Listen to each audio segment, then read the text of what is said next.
welcome to Gorilla Radio, episode 221, 39 away from the Big 260 show. I know, I'm starting to line up the guest list. Tim Carter already has said that he's getting us the VIP room at the Butler McDonald's. Woo!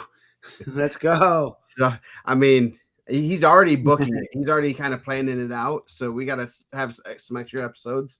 But he's already talked to the manager. He said they might even have the ice cream machine ready. Ooh, man, that's a real treat. Yeah. So they need about 12 months ahead, warning. So they should have it ready by then. So 4:30 start time. That's my nap time, man. I'm sorry, Eric. It takes me a little bit to prep for the show. Yeah, we got to talk about you for a half hour before we get on the show. So you should have heard the things Mike was saying about you. Pre-show, $9.99 in a minute. Eric, yeah, man, we got a little bit of the. I feel like there's a little pre-show on the Deepwater podcast, a little bit more loose talking, like less of our brand, right? I didn't have to get all into it, but Eric was on Saturday with me for a little bit. He did a great job calling some matches. Got Teague on after a big win, 2 big wins. Are you going to see now? You're going to have to get ready. Getting him prepped for our live in person after Friday night show at the Hangar once again. Nice. So 7:30 to like 9:30, whatever it was, something like that last year. Great atmosphere. I might even buy some food for people if they show up. The food was good last year. Yeah. I really enjoyed it. Man, I seen Dan tell me he was going to make a post about that. I advised him to do whatever he felt like he needed to do, but those get pulled down pretty quick. So if you have any comments or questions from the officials, send it to DUIs. Yes. On IndianaMat.com in the DMs. But yeah, so yeah, we'll be at the Hangar. I told those guys to show up. I don't know if we did. I didn't feel like it was short notice last year, but some people are like, "Oh man, you guys should do a live show at State." I was like, "We did." Yeah, we did live show at State last year. We had a lot of people were watching. I know that. I mean, I'm sure a lot of the kids or coaches were like, "Hey, we're at the hotel. Might as well tune into these knuckleheads talking about wrestling." Yeah, so. We had a lot of people live there last year, which was really cool. Good setup. So that'll be fun. I really enjoyed that, and then. Like, obviously, it's going to be sad for some people and happy for others. So we prefer a happy crowd. Yes. We feed off the energy. It is a family-friendly establishment. So you can bring your kids. And so it was a lot of fun last year. And obviously 2 years ago when we did it in Evansville the night before, that was pretty cool. Yeah. But this one, obviously there were a lot more people at this one and it was pretty cool. So I'm excited. It's a pretty neat thing to be able to do and hang out with people and, in a little more relaxed atmosphere and, have a good time. So I'm looking forward to it. So they do sell adult beverages there. We'll set up an IndianaMat drinking game. So like if there's things that we say or things that we do normally, like I'm sure there's things that we do overall that people are like, oh man, like he does that all the time. That'll be a shot or something, which will be fun. Yeah. Yeah, we need a bingo card. Hang out, IndianaMat bingo cards. I know we had talked. I talked about that a little bit Saturday, and I'm not an official, so I'm not really sure. Like, if you have a tech and they're on their back, do you allow them to get the fall, or do you stop it once the points are scored? She did tell me that I can't be letting Eric on after there's a limit, so we have a card. I think. You know what? There's like a limit that Eric has that he can't be on the show at, so we're gonna try to keep him in that range. Yes, we'll get him on early. So there you go, Nick. Nick's my rules interpreter. Break out of 45. Okay, so that's why they are faster. There's more stringent on the 45-degree angle. Okay, yeah, so I didn't know. And like obviously, I know like some people had asked me and. Dan wasn't the only one. And literally I said, oh, yeah, that's weird, man. I really don't know. Yeah. So, yeah, that's a interesting rule change. I guess, you're kind of supposed to, but at the same time, if it's in that. I don't know. I guess they're using protractors more. So Man, and I wonder if like I guess more importantly, because like the region I was at, it wasn't like the points were pretty significantly wide, you know. yeah,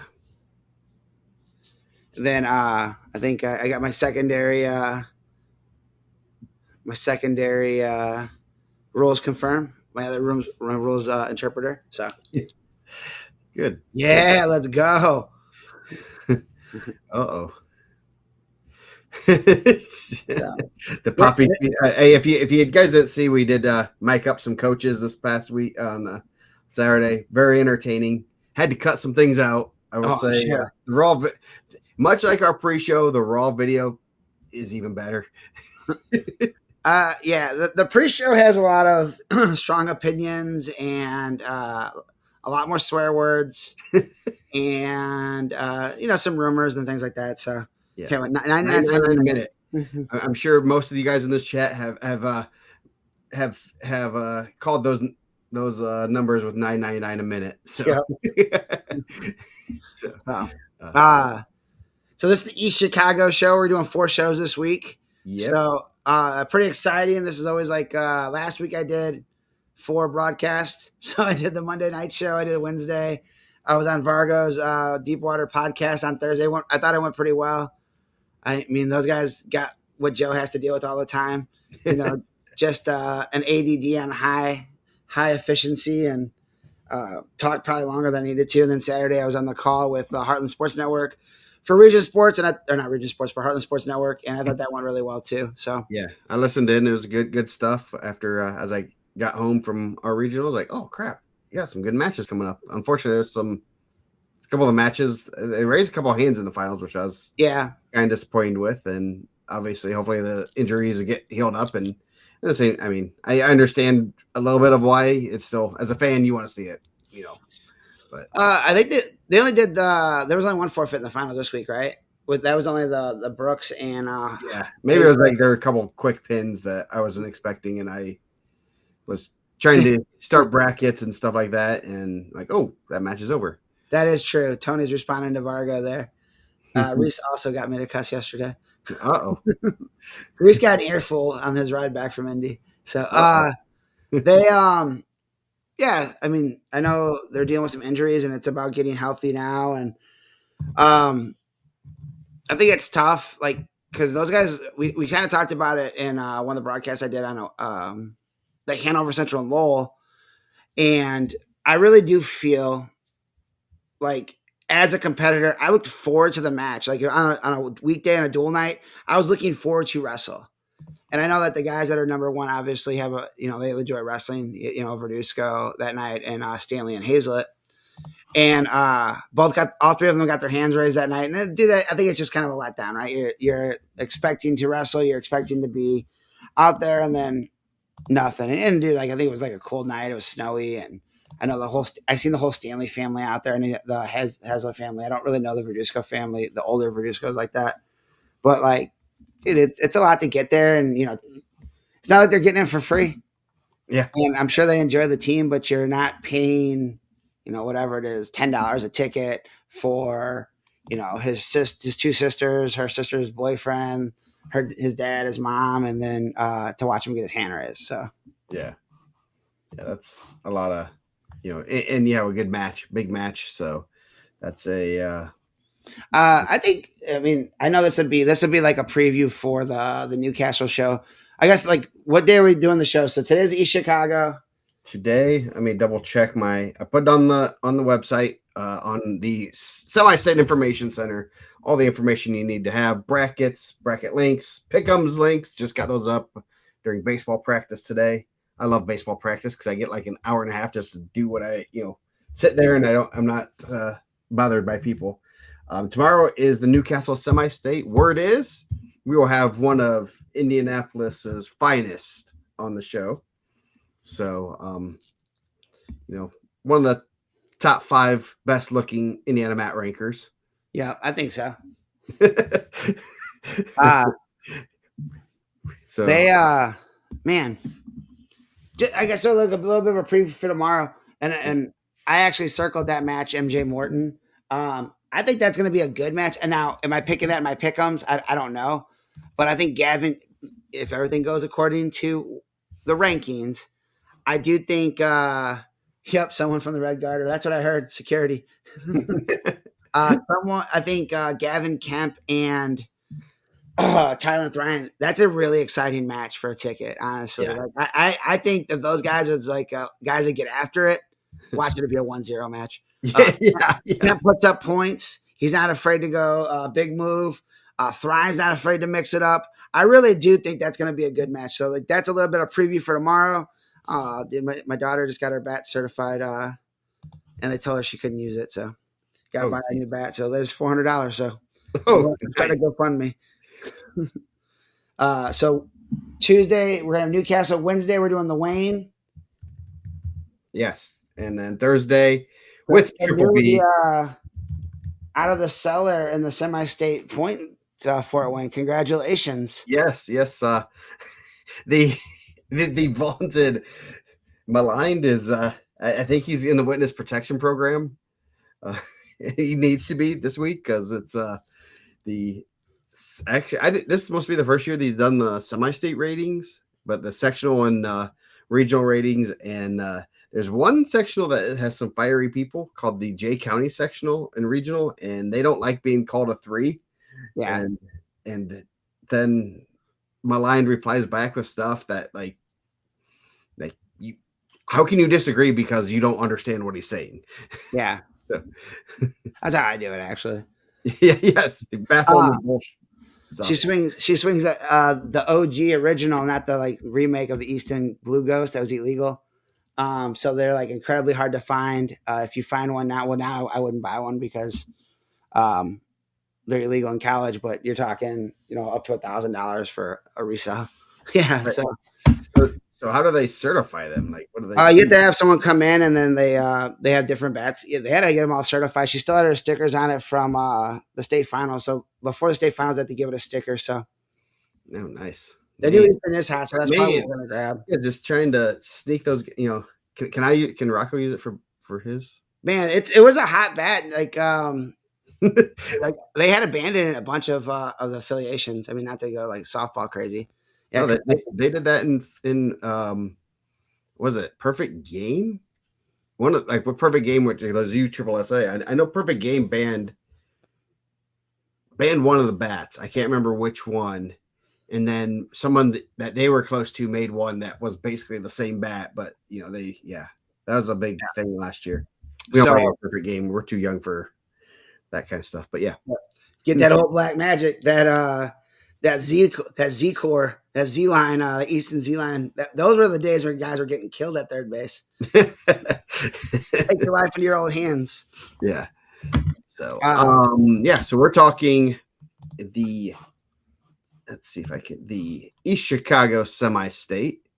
And probably by weight, let's kind of talk about some of the stuff, like big matches that probably happen through there, right? We don't have to break down every regional, but a lot of good matches. Like, I mean, not a ton of upsets. I had the least amount of ranked wrestlers out, so I was excited for that. Yeah. Darn it, that doesn't look good. What did we lose? 13, and that's with the two guys. A couple guys missed weight this past weekend too. So some of the guys that were scale taking home bodies, boy. Man, so you got to make weight. I know. There's some. Saw some guys that were out, a couple of injuries, and yeah, I know a couple of them were injuries. We heard that there might be some other things going on. We will not verify that because we are not the TMZ, but and it really doesn't matter if you're out of the bracket. You're out of the bracket, no matter what the reasons. So, I will release these probably tonight. The nice graphics of our brackets. So, 106. I'd say overall, I don't think some of the death draws really didn't happen here. I think in the East Chicago semi-state, there's a couple tough ones, but there are also ones that like the heavyweight one we knew was a 66% chance of a pretty ugly match. I think, and we kind of talked about it a little bit, and like whether people are upset with what Adrian rated the East Chicago semi-state or not, like the Hobart Regional had one returning state medalist. Mm-hmm. Like I was kind of talking with Paul Maldonado about that, and it was like, and I don't want to say those teams are down. And I guess that'll be my. You want to talk about my rant, and like I'll give some foreshadowing for the indie area if they really want to hear it at the end about what I really do believe, and it's not like anyone's fault, but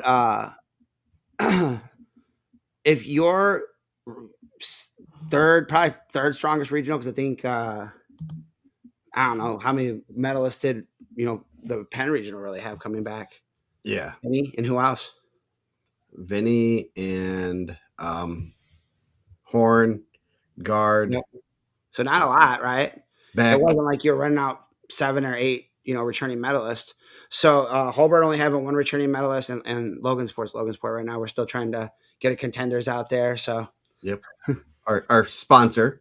Yep, our brackets, our sponsors here. So like I think people think I say that as a joke. I'm dead serious. I think there's money to be made there. Yeah. Let me see. Hold on a second. Let me see if I can get the other brackets that we have. See if they're better. I have brackets in front of me, so yeah. Well, some people are complaining that they can't see brackets. So let me. Do you want me to? I could rant on part of my what I feel is happening right now until you get it ready. Yeah, go ahead. Okay, so I know like everyone's all about the academies right now, and I think they're great. I do think the academies are great, but I think you have to like also put your club stuff around them, because what you're doing now, we're in a 10-year window where like Region and all those guys were there and they're helping people get better, but it's making your high school coaches lazy and not doing your club anymore. You're looking at a lot of these tournaments and you're not seeing like whatever high school club. So like now you're losing those younger kids that are getting to the basics. And if you're taking your young kids to the academy when they're 7 through 10 and they're getting smoked by kids that are a lot better than them, they're quitting. So you're seeing that like fall out of forfeits. Like not as many kids are wrestling in our area.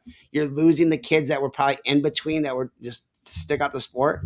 So all the areas that are like so high and proud of like their clubs, like let's see what happens in like 10 years when that group of kids that were probably like beginners that are quitting the sport because they used to just go do it in their room and like with their friends are now like going to academies, getting quit, and no one likes to get beat up. Like, so I think that's like the big problem for our area. And like, I know some people are trying to circle that back, and you can say I'm wrong, but like, okay, show me a study where it's not.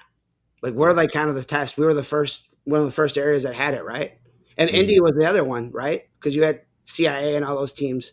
Yeah. So you had a lot of the old clubs that used to be clubs like your whatever Warrior Wrestling Club, whatever Team Lion Wrestling Club. I don't know. Like, I don't want to put anyone on blast. That the coaches said, okay, cool. If you're just going to go to the academy, I'm taking my summers off. So like now you don't have those guys putting in with the younger group and getting better. And those kids are just going to the academy and they might sink or swim. And if you have a lot more kids sinking than swimming, then your area is going to be down. Yeah. No, I agree. I mean, the talent, especially at the youth level, the talent difference in kids because a lot of kids are specializing what I believe is way too early. That's just a personal opinion. Yeah. You can take that for whatever it's worth, but you see a talent level, just talent difference in kids that are putting more time into it. I mean, obviously they are working hard. They're not just, and then those other kids that are kind of just trying to figure it out. Do I like this sport? Do I not? And then by the time you get up to high school, those kids that kind of were trying to figure it out were like, I didn't have a good experience. I went to the tournament, got teched in, 3 matches. And, those are the kids though, that come on late that start wrestling in middle school. Like, hey, they're the ones that fill your lineups. Those are those regional and semi-state level kids that fill those dual team lineups that you can't be without, really. Let's be honest. And you're talking about 2 semi-states that had a lot of high level success that like were academy based, like the guys that were coming from CIA at the very beginning of that, the guys that were coming from region. And I'm not saying that's not the way either. I do think that your top end talented kids and they're like probably your mid-level talented kids should be going to those academies and getting good matches and brawling and getting better. But like if that's the only outlet in your community for your bottom beginner kids, like some of those areas just like that's too saturated. They can't like put eyes on every single kid in that room, right? Yeah. And it's tough. So I think that's kind of what's happening to some of the areas in Northwest Indiana, and it sucks because it does take our rating down. And I'm not disagreeing with it. I think I was in a meeting and I was like quick texting in our group chat, and it came off like I was being like upset. But I get it. I look at the same sectional brackets and see guys forfeiting to the finals. Mm-hmm. Like, Yeah. like you're not okay. Cool. Why do we have these huge sectionals if we're just going to have 4 guys in every weight class? Yeah. Like and I think it's a trickle down from coaches, and like coaches are, I'm sure I'm going to catch some strays from some coaches. Like, I'm not lazy. Okay, cool. If you feel like I'm talking about you, then I am. Like if you're offended by it, then it's you. Mm-hmm. If you're just taking those days off to if you're just taking those days off and you're like not going to the summer meets anymore because you know you're going to send your kids to get subbed out, one, those kids are going to quit. Two, the good kids are going to go other places, and you can see it on all these really good teams. Is the kids that train together that were like your club kids are now, oh, like I'd rather just train with my buddy now because my buddy's going to Ironman because it's better opportunities. Even though Ironman will take really good kids that aren't in those programs. Yeah. You know, so I think that I know there's going to be some hurt feelings for that. I know I have some outside the box thinking things. And I'll get to another thing at the end of this that I stand by 1,000%. And I seen someone was trashing me on Instagram last year about there's coaches that don't want wrestlebacks. And if you tell me that I'm lying, I'll give you numbers. I'll tell you people's names.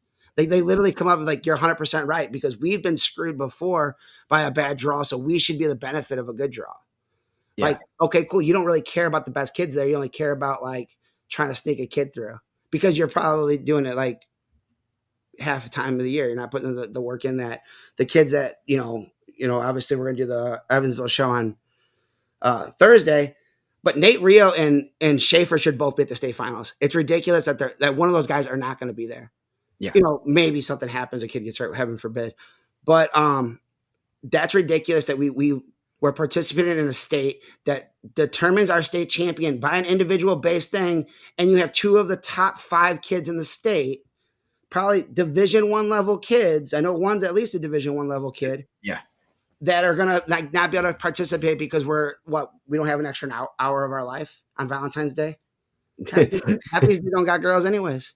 Half y'all ugly. No. Yeah. Girls anyway. Stop. Well, that came up on the board, and one of the coaches did say that, I like our system. And I think it is, I want to see the best kids there.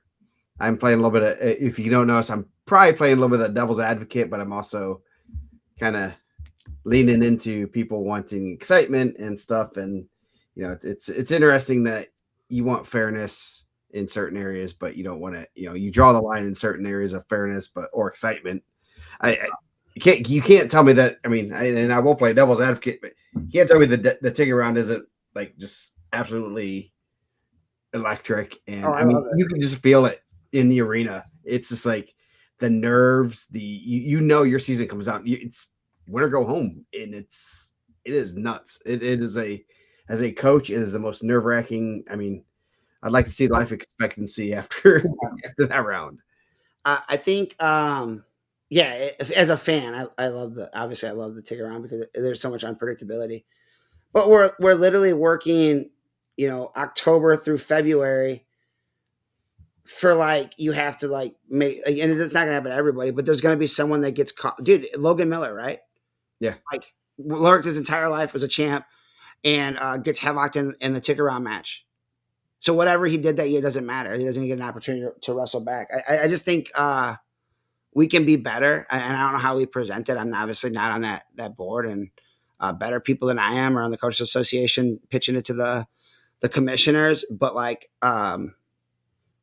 every year you see something like that where you're not getting the best 16 there, and like that's always the thing. Well, the best kids are wrestling. Well, that's not true. Yeah. If it's true, cool. Let me take the 32 that make it, and we'll let Schaefer wrestle the guys that are the 4s first. Yeah. And I bet he works his way up pretty high. Yeah. or Rio. I'm not saying either one, but like Schaefer's Yeah. obviously the lower ranked guy in that situation, but it's been close. I don't like it. I think it's ridiculous. No. And as someone did mention, I mean, your original topic of getting, the youth and stuff, and I think that is something that we're focusing on the top level kids, even way too early. I think, Mm. and it should be, you got to get kids interested, got to have, and build that program up with those kids that get the relevant level experience, and you can't be taking them to tournaments that are not, you can't be. It's not good for a kid to go to a tournament and just get throttled. I mean, I Yeah. almost lost my son because he did not have a good day at a tournament, and he ended up not doing a tournament for almost 2 years because I was And like, I want you to wrestle, so I'm not. Hey, we'll practice, but there's no. I mean, you get more out of practice than you do tournaments, and then it's one of those things that someone said something that the wrestling is becoming like travel baseball. But I'll let you comment, and then I'll tell my little anecdote. we used to have parents when the girls were coming up, and it's class. It's like anything. Like you have your C class or B class or A class, and they would always be like, "Oh, we need to be playing the hardest stuff." And I'm like, "Dude, they're learning the game. I want them to understand the game, so we don't have to coach them through every situation." They're like, "Oh, that's not how it's done." Like, cool. Let's go to the gym. Let me put 450 on the bar. Let me see you like bench 350. Oh, you can't do that? You're gonna work your way up to it? Oh, no shit. That's how it works. You work your way up by lifting weights. Same concept. Like you get Yeah, better by lifting weights. You don't just walk in, but oh, dude, let me throw 315 on. I never lifted weights before. Cool. I'll get someone to pull that off your chest. Like, yeah, yeah, yeah. No, the one thing I see it with my son in baseball this year, where he did travel and he did a rec league. In the rec league, and I've told you this, but it's one of those things that the rec league had. He had 3 or 4 travel kids on his team. Some other kids are pretty decent, and then some new kids. And the talent difference in those kids was, I sat there. This is 10U, and I'm sitting there like, this is nuts. This is a couple kids that I'm sure would be great baseball players once they get some experience and once they develop and get more practice. And I'm like, that kid looks like he's a decent athlete. The kid looks like he just, I don't think he's ever swung a bat before. yeah. And now he's going, this kid my kid who had been doing 3-hour practices once a week since last November, you know, I mean, yeah, my kid's gonna be way better. But maybe not in 2 years. This kid might just start figuring out how to swing and throw a ball, and he's gonna be way better. But it's not good for the kids because you need to find your level to learn the sport and get better. And that's the hardest thing to. You have the gung ho parents that are, oh, we gotta go steal the competition. He's got to take all the losses. No. I mean, you want him to be done with the sport. You don't just throw your kid into the highest level of whatever and like we're gonna go to nationals. Why? Your kid can't even win the local tournament here. Yeah. It's frustrating. So let's talk semi-state. And like, I want to like say this because obviously Contenders does a great job, and RWA does a great job, and the Fort does a good job, and like all those guys do awesome. Our Coughlin. I'm not gonna go through the whole list, but like there is a place for that, and like if that's the route you're going and your kid succeeds that way, I get it 100%. I'm talking about the lower to mid kid, the kid that can't afford it. Someone said like the socioeconomic part. They sent me a text like 100%. It's expensive. Mm-hmm. Like it's expensive. Like I get it. Like you're not going to be able like you're not taking 10% of your income to go to a club. And maybe they work some stuff out for you, but I'm not saying that's not the way. I'm saying that it has to coexist. Mm-hmm. And right now in our area in the region, the 219, which everyone was so proud of Monday, it's not coexisting. Yeah. And it's showing at the overall results at the forfeit level and what we're putting out on the mat that we're so extreme to the high end and we're losing that middle tier of wrestler. Yes, exactly. And it happened. I agree. It happened I don't the same way. I don't think that's just in the region. I don't think that's just that is pretty widespread. That talent gap in that top level is really separating. It used to be blended together, and now it's not. And that's I mean, and you're seeing it in a lot of things, but definitely, I mean, it is because of those clubs, and those kids are putting in the time. They're putting in a lot more time earlier. I mean, a lot of these kids are probably, I mean, you go ask, some of those guys that were on last week, take a kid that's 12, 13 years old, how much time has that kid put in versus what you have, Andrew Howe, or, Yeah. And he'd probably be like, dude, that kid's put in way more time than I ever did until I graduated high school. And so it is. Yeah. We need to continue to grow the sport and not just worry about the top level kids. Those are the fun ones to coach. Don't get me wrong, and we all want to gravitate towards those, but it's also fun to find a kid that starts as a seventh grader and he punches his ticket to state. That's as exciting as getting that kid that should have been at state there too. It's way more fun. I can tell you some of my favorite kids are the kids that kind of came out of nowhere and just worked with them, found what they're good at, and punch their tickets to state. So, all right. So sorry, I got that off. Joe got the more visually pleasing, readable bracket on now. Yeah. Didn't mean to jump it off a tangent really quick, but just filling dead air space. So, yes. So 106. Number 21, Rashad Nelson. Gets Christian Steffi from West Lafayette. Micah Vargas, number 27, and Levi Ledig from Penn. So looks like got a little conference matchup first round, and a little rivalry, right? That's the big rivalry now, right? Penn and New Prairie. Hopefully, it's gonna be Valentine's Day. Maybe the coaches will exchange chocolates. I heard they just dropped some of their middle school duels. So, geez. I mean, Micah Vargas wrestling really well. 28-10, looked good on Saturday. That'll be a tough one. Anytime you have to wrestle someone in your conference that you've probably seen a couple times. Rashad Nelson, 31-4. Anytime you get a senior at 106, always a good thing for you. Normally, 31-4 on the season. 2 of his losses were at the Al Smith. He had a loss early on to Longoria at LaPorte, and then he also lost in a really close match to Javier Salas III in the duel. So Crown Point doesn't have anybody represented in the bracket, but I know he's had a really good senior season. So regional champ, maybe 21 was a little bit low for him on the board, but who were his losses to at Al Smith? He had 2. I believe it was McCoy 1 and maybe Jackson Lavin. Possibly. But yeah. Next quarter bracket down. Regional champ Harrison Reed Hayworth, a junior, 24-6. I believe most of his losses were up at 113. I think coming down was a good move for him. He'll have James Malton of Lake Central, 13-7. I know Lake Central's had 2 guys at 106 this year. And on the bottom part of that quarter, you have Tristan Wood of Warsaw, a freshman, 18-12, and Gavin Longoria of Lowell, 27-10. He was a semi-state qualifier last year at 120 pounds, 16 in the state, number 24 in the state. Of his 10 losses, I know he has a handful to DeLuna, and I know he had a couple at Al Smith, did a really good Al Smith. So Gavin's been wrestling really well. His dad's I talked to him this weekend. He's a really good tattoo artist. Gavin had 0 tattoos. I was actually surprised.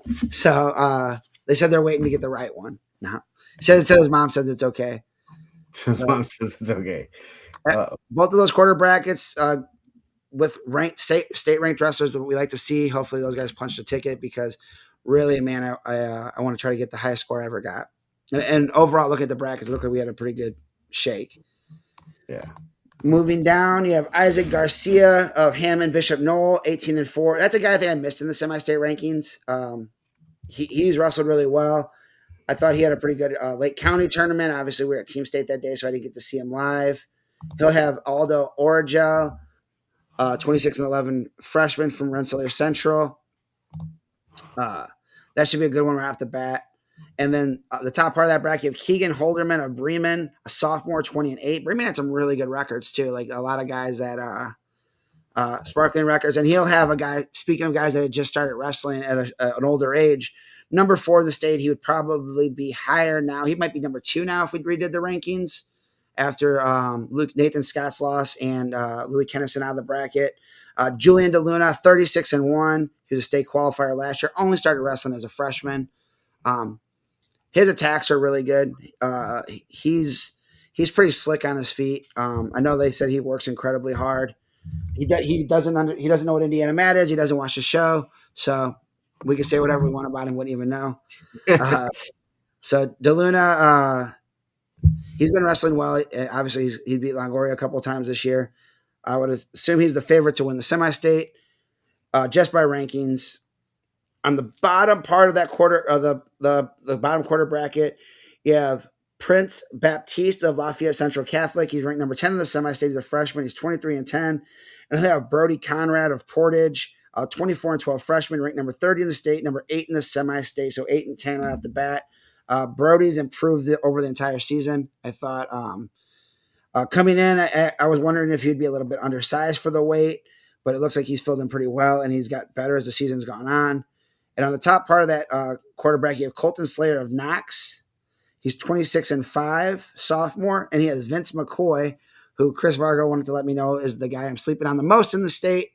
And I explained on the Deepwater podcast his ranking, how he has to be behind Longoria, because Longoria had beat him at the Al Smith. They haven't seen each other since. He's number 19 in the state, 4 in the semi-state. He's 37-4 on the sophomore. He's really tough. I had him pick last year to punch a ticket. I believe he lost first round last year at the semi-state to Tyler Quarles, or maybe it was Chase Michaels, and then Michaels and Quarles wrestled for a ticket there. So pretty good. Ranking guys kind of split out. I mean, obviously, your top ranked guys separated. They came out of the same regional. Top ranked by the rankings guys separated by the regional. That McCoy and potential McCoy and DeLuna match could be really good, but yeah, should be an interesting weight class. Obviously, DeLuna's definitely the favorite. If you can see, we do have a nice little what they've done previously on there. So yeah, that this year. If you have not seen that, it's there. So 113, you got Sam Westfall at top, returning 7th place finisher Hayden Snowden from Attica, Ivan Martinez from Warsaw, and then Julian Gonzalez from Munster. So obviously Westfall is a heavy favorite there. Yeah, good win for Sammy this past weekend. I heard through the grapevine, I don't think they've confirmed it yet, that he's going to make a college commitment coming up pretty soon. So congratulations to him and his family. I think where he's going to go, they're going to be getting a pretty strong wrestler. And obviously I think he's going to be a consistent 125 in college. Those are hard to find. Avenging the loss last week to Nick Freeze in the regional. Nick Freeze had beat him at Nick Freeze and Sammy Westfall and Cruz Oweta were the ranking anomaly, and where I had one ranked differently in the state that I did in the semi-state, because that's how I roll sometimes. I actually seen another one too. So Westfall wrestled really well. Gonzalez has had some really good matches this year. I've been pretty impressed. I thought he wrestled Cruz pretty well at the sectional. And then I think Cruz kind of distanced himself at the regional a little bit. Ivan Martinez had a lot of really good kid results coming in. He was a kid that was on the watch list, but it never really made it in there. And Hayden Snowden, I believe, was in the rankings early on, but I'm not going to lie to you, I don't get to see a lot of Attica results. So that's a spot where I think Westfall put himself in a good spot by winning the regional last week. Yeah. Going down, Isabel Kaplan, number 22 in the state, West Lafayette. This is a pretty interesting quarter bracket because I think everyone's pretty close. Isabel Kaplan, she wrestles Tyler Quarles from Lowell, who's number 26th. Then you got 12th in the semi-state, Dominic Dillon of Griffith versus Roman Marquez of South Bend Riley. So number 20. So a lot of guys with numbers. Well, 3 guys with numbers, 1 girl with a number beside her name. Would be interesting. That Dylan and Marquez match should be pretty good. I tried to go back to see if they hit each other at Trikoff. They did not, but that'll be a good match. I thought Dylan wrestled well on Saturday. Um, a big win over James Mobley, put him in that 4 spot. Marquez has been really good this year. I think he's ran into Freeze at the conference in a couple other spots. So I know he had a pretty good showing at the Al Smith. Also, he was up a weight last year at 120, coming down. Tyler Corral's a really talented wrestler for Lowell, number 26 and number 8 in the semi-state. Just in a really tough bracket at Crown Point with Westfall, Freeze, him and Carter Gary, who we're going to talk about in the next quarter bracket, have traded wins and losses the entire year. Those have been really good matches. And shout out to Isabel Kaplan, 29-2 on the season. She's one of only 2 female competitors left in the field. Obviously she got to make the choice when they went to the girls' side that she was still competing with the boys, so she chose to stay on the boys' side. Probably could have been a multiple time female champ in the state. Obviously she's winning regionals. Yeah. She's had an incredible season. I believe one of her losses is to Marquez at the Twin Lakes. I'd have to look at it, but that should be a good one right off the bat. I know there's always going to be some 4s and 1s. Anytime you get 2 ranked wrestlers as a champ in a 4, always tough. So, but as good as anybody, when you have a singular female in the field, there tends to be a lot more positive energy behind that. Wrestling her with first round off the scale, I think that there's going to be a good buzz for her, and I think there's going to be a lot of support for her because honestly, she's trying to do something that's only been done a couple times in the state history. Yeah, there's definitely. In Fort Wayne, there we had, Ocampo. Yeah, she qualified 4 times on Fort Wayne, and every time, those ticket rounds are.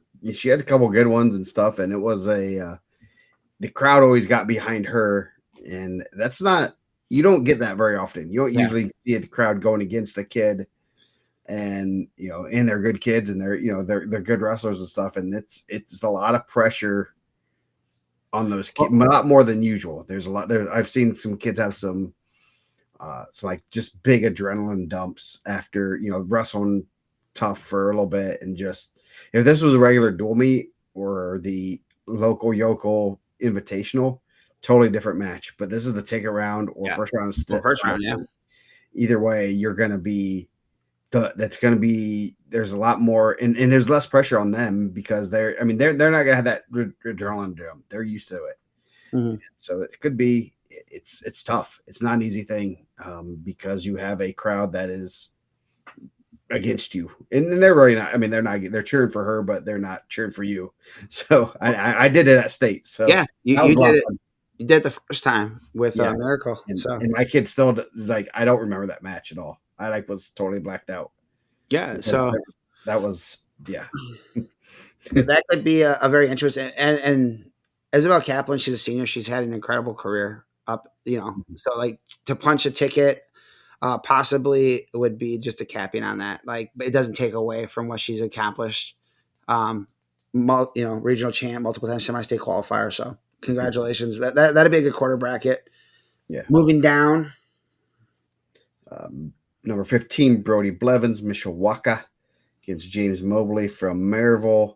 Number 24, Carter Gary, Hanover Central, and number 10, Graham Shearer from Tri-County. So another good solid quarter bracket of 2 guys that are ranked, and so I don't think we have any. Do we have any brackets yet? We're non-ranked. There's only one. I think it's at 44. Okay. Yeah. So Carter Gary wrestling really well. Shout out to our boys from Team State. We see him all the time.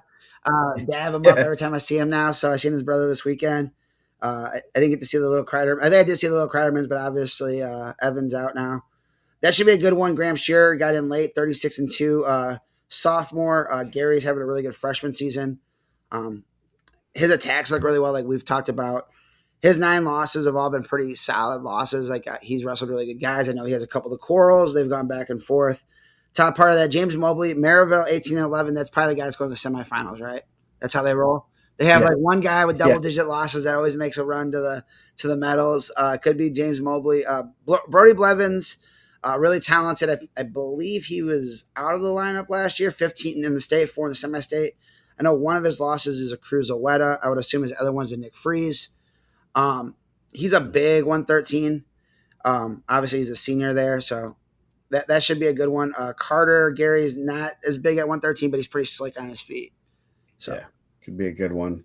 And then we got pretty tough draw on the bottom yeah, half, bottom quarter. Cruiseretta from Lake Central, returning state 6th place finisher Tanner Horn of Rochester, freshman, and then Isaac Warner, West Central, gets Nicholas Freeze, number 10 in the state and number 1 in the semi-state. So that's going to be a real good quarter bracket.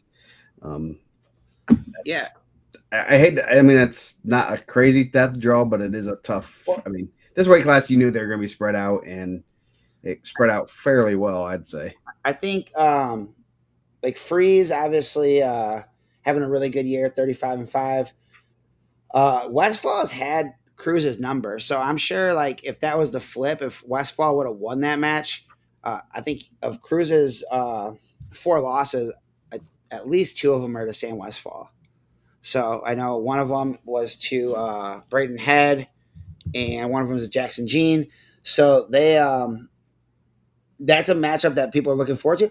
But if you come in, if you're looking past Tanner Horn, who has had a really good freshman season, 32-7, sectional champ, really long, real good student of the sport, talking with his dad, obviously, different body type than his brother. Still pretty strong, but like sees the sport a little bit different, has a more cerebral approach to wrestling. And that's the like hard part is, both those guys are going to be looking to the ticket round because they know that there's a tough one there. And that's where you can kind of get bit, right? Mm-hmm. Especially with points and, the matches go fast. But, Freeze was in a spot last year, I think, with DeLuna, where I had Freeze picked to win that match. And then he ended up losing to DeLuna, and DeLuna ended up punching his ticket. But that could be a really good one. Obviously, if you're Blevins or Kaplan, you're probably excited to see that you didn't have Nick Freeze in your quarter bracket. Yeah. Like I would assume, and maybe they did. Maybe like I don't know how his leaving Mishawaka and how his and Blevins' relationship was. Maybe they wanted to go at it, but I know he got Blevins this year at Al Smith pretty good. So yeah, Wada beat Freeze 6-1 at Al Smith. Actually. Yeah, so that's a rematch there. But anything can happen in the tick around. Anything can happen in the tick around. It can and will happen. So 120, Ethan Alvarez, Merville, tough freshman. He has Jack Dietz from Hanover Central, Alex Vallejo of Warsaw, and Colby Robinson, Rensselaer Central. So 5-28 possibly. Alvarez looking real good so far this year. Yeah, works incredibly hard. Good kid. 37-2. His 2 losses, he bumped up early on to wrestle Verduzco and lost, and then he lost to Carver at Al Smith. So 2 pretty good losses. Dietz, under 500 for Hanover Central. Started 0-0 at the state tournament, so he's had a better winning record in the state tournament that he has in the regular season. Vallejo 11-8, and then Kobe Robinson has had a really good season for Rensselaer Central. I know he's had some big wins. He's had some tough losses. He's been up at 26. He's been down at 20. So 28-5. But Alvarez has looked really tough. He had a really good win this past weekend over Acuna in overtime. I know he's got Acuna a couple times now, so Acuna's on the bottom part of that bracket, and I'm sure we'll get there. Yep. Jacob Powers, number 11, versus Nash Burke. First round. Tough 1 versus 4 matchup there. 2 guys state ranked, 11 and 22. Simon Aylor from Harrison and Nicholas Slusser from Bremen. So that 11 and 12. So didn't separate the rank guys very well there, but you got 4 guys with state rankings or any rankings. Burke 36-7 return state qualifier. I was surprised to see him take fourth coming out of the regional over at Hobart. Um, but I guess of the champs, you drew one of the two that didn't have, or I guess the only one. There was only one that had state experiences. So you've been there, you've done it, but that's a tough one. Powers is wrestling well. Him and Nathan Scott was a really good regional championship match, close. Uh, Powers at points this season has looked, obviously has a win over Case Bridge. He has a win over Justice Thrasher. So he's wrestled really well. So don't let the 19-10 record fool you. And then Allure, I believe he was there last year for Harrison. And then Slosser, 23-2. It means he came into the state tournament undefeated. I know he was on that list of guys that hadn't lost. Really tough sophomore. Bremen had some really solid kids, and I think he's kind of in that mix of those guys now. So that should be a good first round match.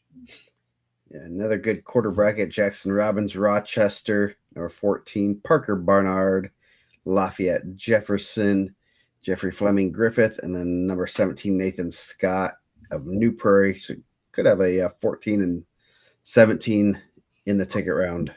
Yeah. So we'll start on the bottom part. Jeffrey Fleming, he's the son of a former teammate of ours at Calumet. So, always shout out to the guys that started off in the township or Black Oak. He's Black Oak, though. I know Jeff Fleming. His dad was a heavyweight for us.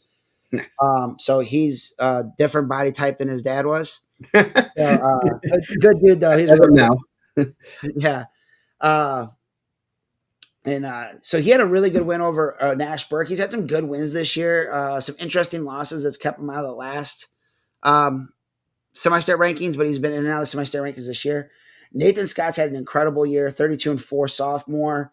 I thought he looked really good on Saturday. I thought he was in that match to the end. Power just kind of, got his offense going in that second period. 17-5, so that should be a good one off the bat. And then shout out to Jackson Robbins, had a city year for a transfer. I know he was up at the Sparty Christmas duels last year, and he had some middle or state results from the year before, and I was just confused. He was at Caston, came over to Rochester, was having a really good year, 38-5. Really strong kid, holds position well. I know he wrestled my nephew, so that's a good win for him. Got on your radar. Yeah, got on my radar. Actually, my brother is a guy that I he tells me if he sees some guys that have some talent, and he was like, "This dude's pretty good." And then I kind of talked to Travis about it a little bit, and got to see him at the Trikoff. He's good, so that'll be a good one. Scott and Robbins, and I think they probably wrestle a very similar style. If Scott can get past my boy Jeff Fleming. Yeah, you're putting a bullseye on Reese's back now. Nah. So last quarter bracket. This one's I don't think there are many quarter brackets with three guys with state experience. Yeah. All state qualifiers from last year. Joseph Mendoza against Chance Smith, and then Jake Higgins, freshman from North Newton, the only one that has not been to state yet. Hey, maybe he can get that. He can punch his ticket there. And then he has Xavier Acuna from Portage, who all number 8, 20, 15, 25. So a lot of guys there that have done it before. Gonna be not an easy route there. Let's start that bottom quarter bracket. Jake Higgins, shout out to the North Newton Spartans, man. You don't get to see a lot of the Spartans represented at the semi-state. He looked really good Saturday. Talking to Joe Stanley, he was on the call with me for a little bit. I guess he trains at Howe, so he's put in the work.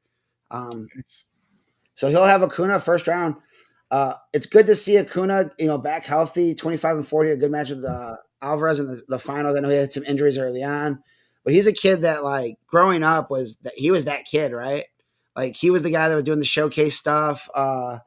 Really, really talented. He was a returning qualifier from last year. A good family, so that'll be a good first round match. And then Chance Smith, again, I think he defaulted that third and fourth place match. Hopefully nothing serious. Joseph, and these are both guys, not only are they state qualifiers, I believe they both qualified last year at 120 also. Mm-hmm. I know Joseph Smith was a pretty big 120 last year. I think I started in the preseason rankings. He was at 32, and they let me know, nope, he's going to be at 20 again. So his singular loss was at the Spartan Classic, and Chance Smith, 30-7, obviously, Coach Dolly have those guys going. So right off the bat, that'll be a good one. Just hopefully those guys that were dealing with injuries are past that now. Yeah, should be a good one. So 126. Whoops, too much. Cameron Sell from Harrison.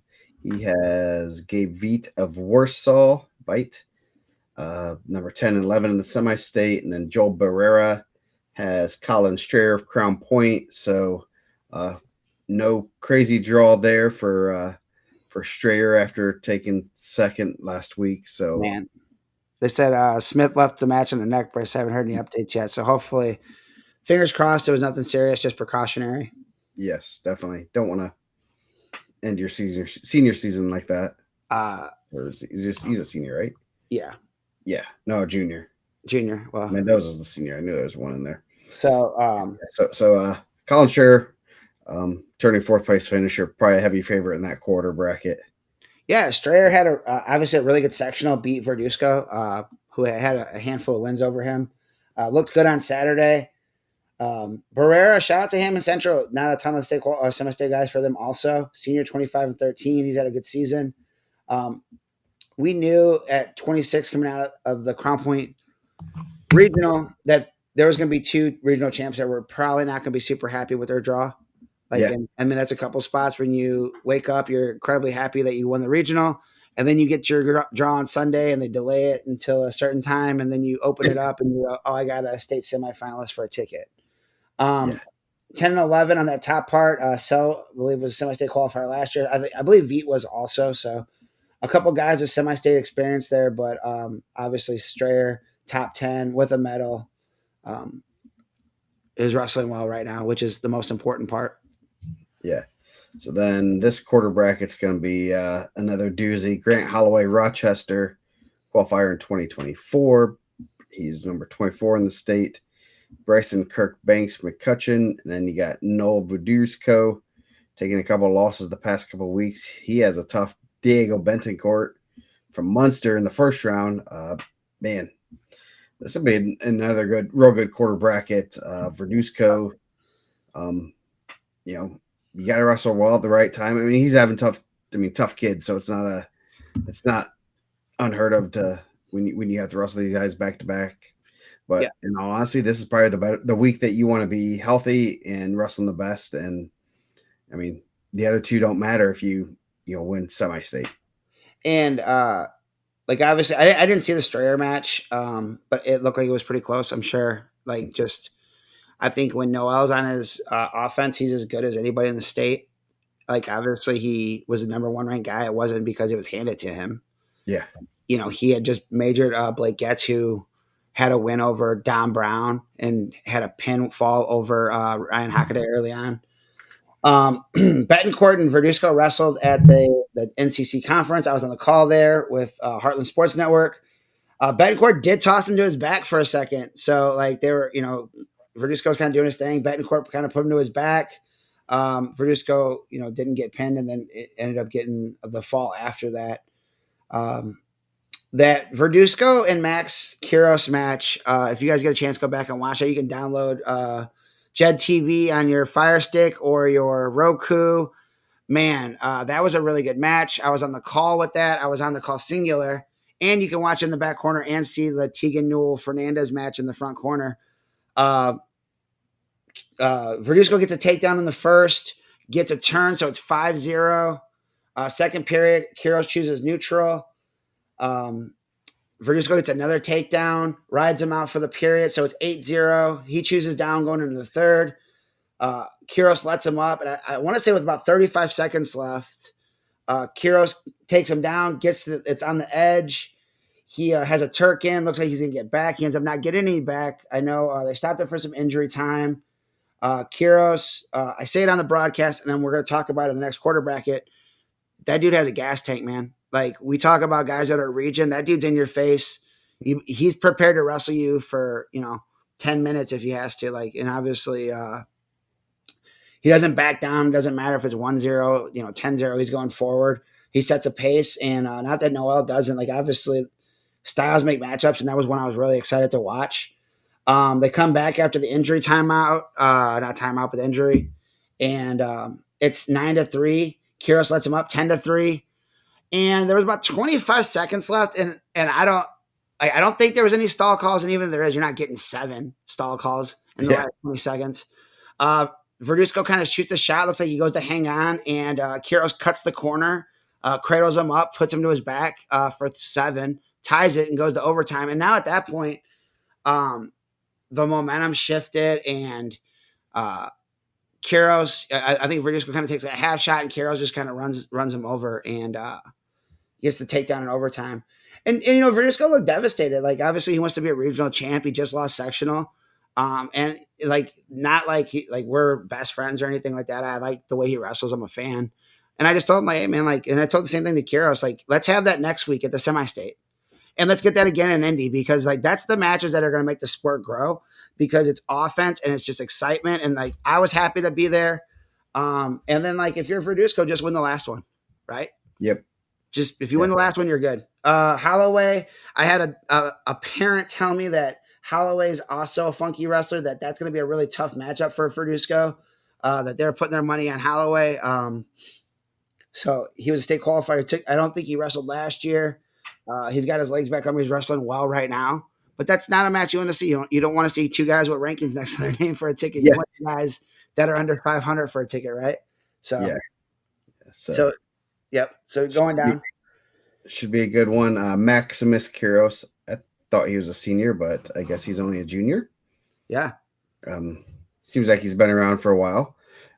Never a dig. It's just like, man, these guys have been around for a while, and then because they've been in the rankings, we talked about him a lot. He has Marianne McLean from Maryville, Colin Motes from Bremen, and then Cameron Neust of West Central. So Quiros put himself in a really good position by winning. Yeah, Motes and Neust were both at the semi-state last year. Neust, a senior from West Central. Marion McLean had a really good sectional, won the sectional, beat Diego Betancourt, beat Luke Need there. Didn't have the same success of the regional, which puts him in a really tough spot. Mm-hmm. Like, I know they've wrestled. You never count out Coach Maldonado's team. Like, he gets those guys fired up. Max has had some incredible semi-state matches. He lost as a freshman in the first round to Cameron Woods. It was 23-18. Yeah, so that was a good match. They're kind of throwing each other around. Max would come back. Woods would, I think, got him to his back. Max would come back. So, and then last year, him and Matthew Maldonado, I believe, was an overtime match in the ticker round. So, he's had some really exciting. He's exciting to watch. So I'm sure his dad, we got his dad on the call a little bit, like kind of talked about it, and I'm sure like he's been around the sport. He coached at Whiting when I was in high school, and I'm sure having Max in these crazy matches probably takes a couple years off your life.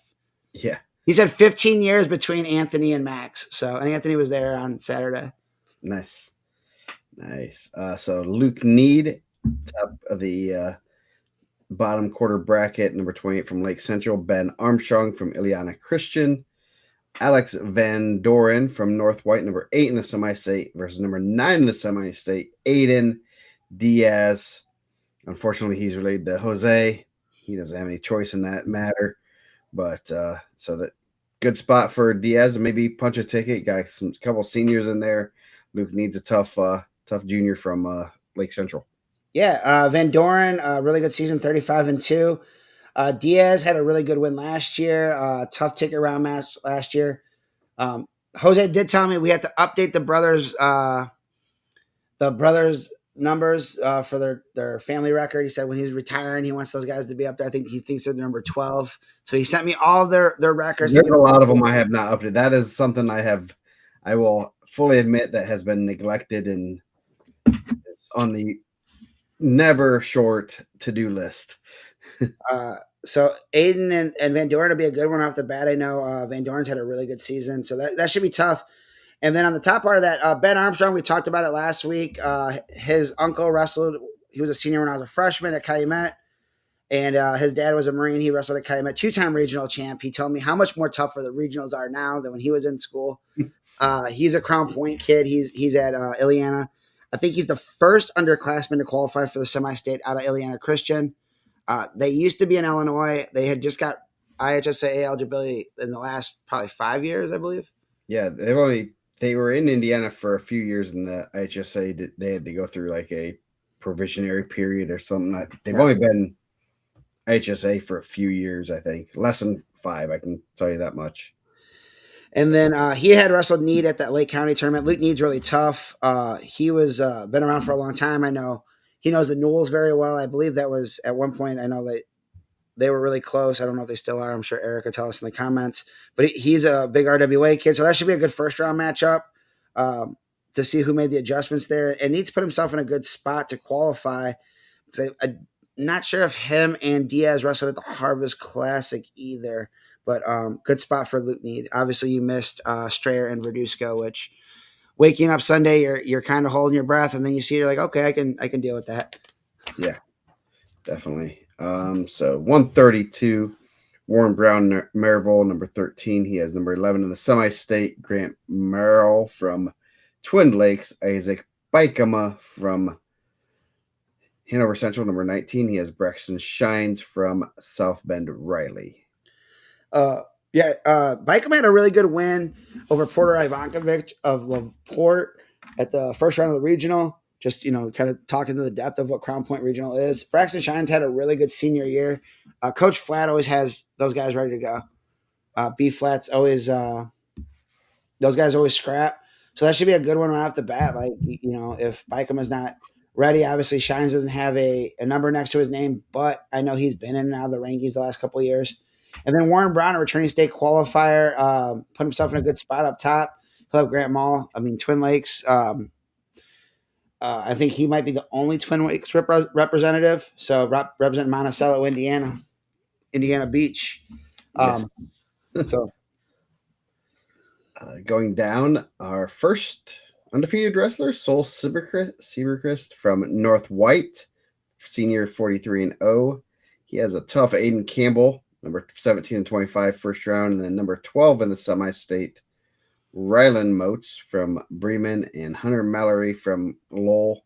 So 3 guys with the rankings. Should be a pretty good quarter bracket. Sieberchrist been in the mix for the last 3 years and hoping to get North White to the state finals again. Devin Beaver confirmed that they did not wrestle at the Harvest Classic, so they lost to Kreiderman. So they have not been in there. And then Vargo, I agree. He said Flat is single-handedly keeping South Bend Wrestling alive. I agree with that. So let me start on the bottom part of that. Hunter Mallory and Rylan Moats. Rylan Moats 26-4 from Bremen. We kind of talked about them having success in those sophomore and junior class. Hunter Mallory is wrestling really well. I thought he wrestled Gavin Lewis incredibly well in the regional championship. He's been coming on a lot more the last couple of weeks, where I think he took some losses early on that were kind of head scratching, but I do believe that he's kind of put it together and figured it out. But like, how can you not, right? Like, you're between 2 number ones. Like, at some point you're like, and then also, Logan Schwarzkopf, who we're going to talk about in a couple of weights, also probably right around that same weight class. So tough for him. And then Aiden Campbell and Sieberchrist wrestled last year. And I believe Saul won that match. I think that was the one that got him into the rankings. I was surprised to see Campbell at the 4 coming out of the Hobart Regional. I know I think he's dealt with some injuries, he's been in and out of the lineup, but a very tough wrestler. That'll be a good first-round match. But you're right. The Sieberchrist family, his older brother had a really good run and then wasn't able to punch his ticket. And then obviously Saul has had a really good career. Probably I'd be willing to bet he's north of 100 wins with single-digit losses. He has 180, 181, then 31. So that's 112 and 140 wins in his career. So not too bad. Yeah. He had 12 losses, 140 wins. 140 wins. How many? Okay, hold on. I just had it up. And 10 losses. 10 losses. So not a bad career record.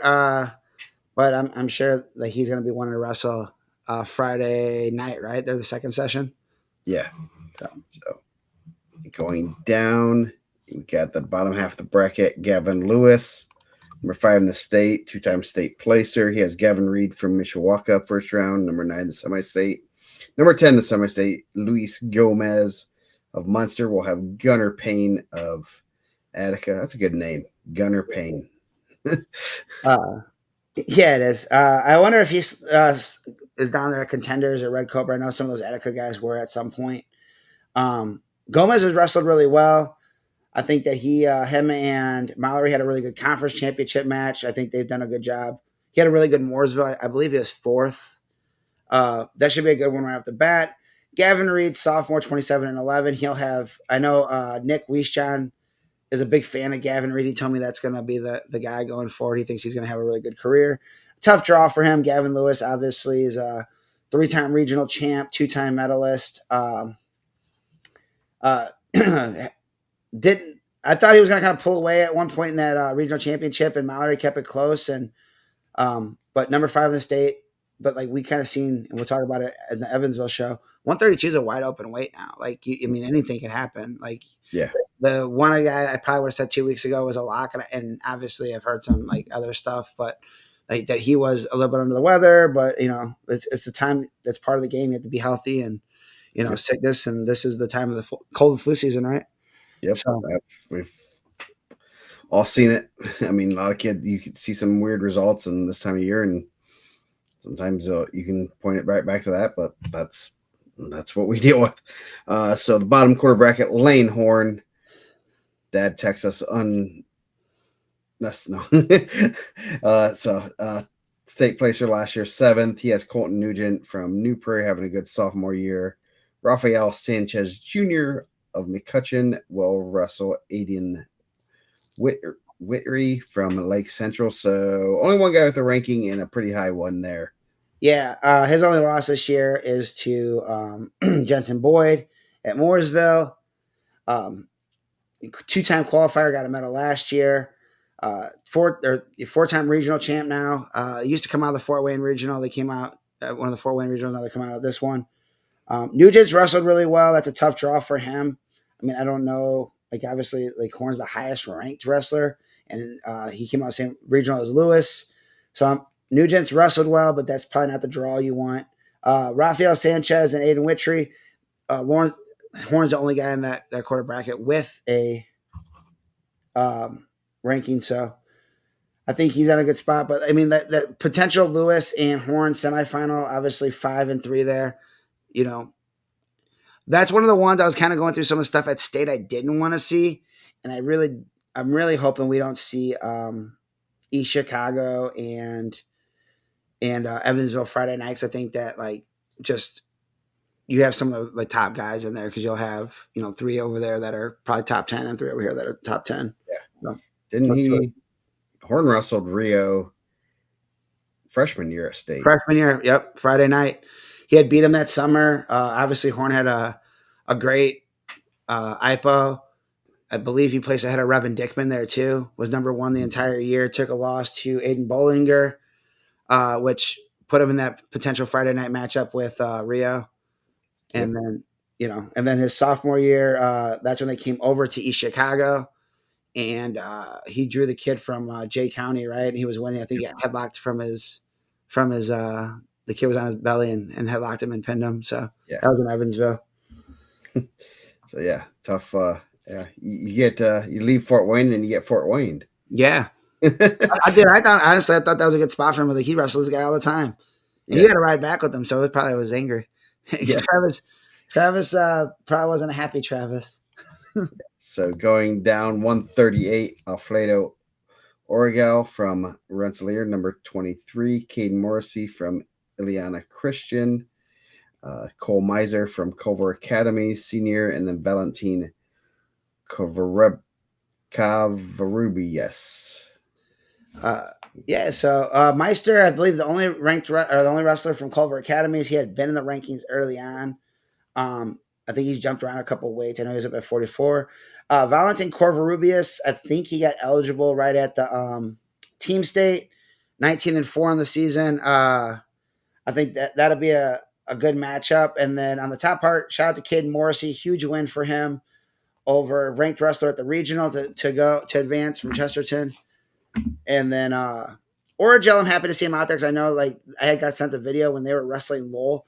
his knee looked like he got buckled up a little bit, but obviously he was healthy enough to win the regional. I know he'll be looking to punch a ticket. He's had a really good career. I believe he started off at North Newton. Then he lost a year also to transfer. Solid year last year. He's having a really good senior year. Yep. Going down 138, number 1, Evan Stanley, turning state third placer. And what did he third or fourth in Illinois his freshman year? I didn't have that on there. Fourth in Illinois, third in Indiana. So climbing that ladder. Yes. He has Brett Bowman from Benton Central, sophomore. Hassan Kazenda from Maryville. Did I do that right? It sounds good to me. He has Will Mason of Mishawaka. So they told me, mad at me. Dave Maldonado gave me the business because at the Al Smith I was calling him Jason, and he said that he was upset that since my entire family's Latinas that like I should know better. It's Hassan, and I asked Paul. He said Quezada. He said, or you can call them the Quesadilla brothers. He said they get that a lot. But Quezada and Will Mason's wrestling really well. He's wrestled Vargo tight the last 2 weeks. I know those guys are buddies too. He had dealt with an injury 1 year too, so I'm really happy to see Will Mason back on the mat and having success. That's just a really tough draw, right? Yeah. Anything can happen.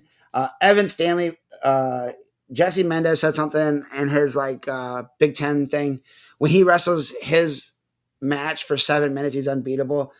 I believe the same thing for like a guy like Evan Stanley. When he wrestles his style of wrestling, he's incredibly hard to beat. Mm-hmm. When he's heavy on the head, getting his motion going, getting his takedowns, he looks unbeatable. I think when he lets the match get slowed down a little bit and kind of wrestles the other pace, and we've seen the last year in the semifinals with Schaefer. Shout out to Schaefer too. Huge win this weekend.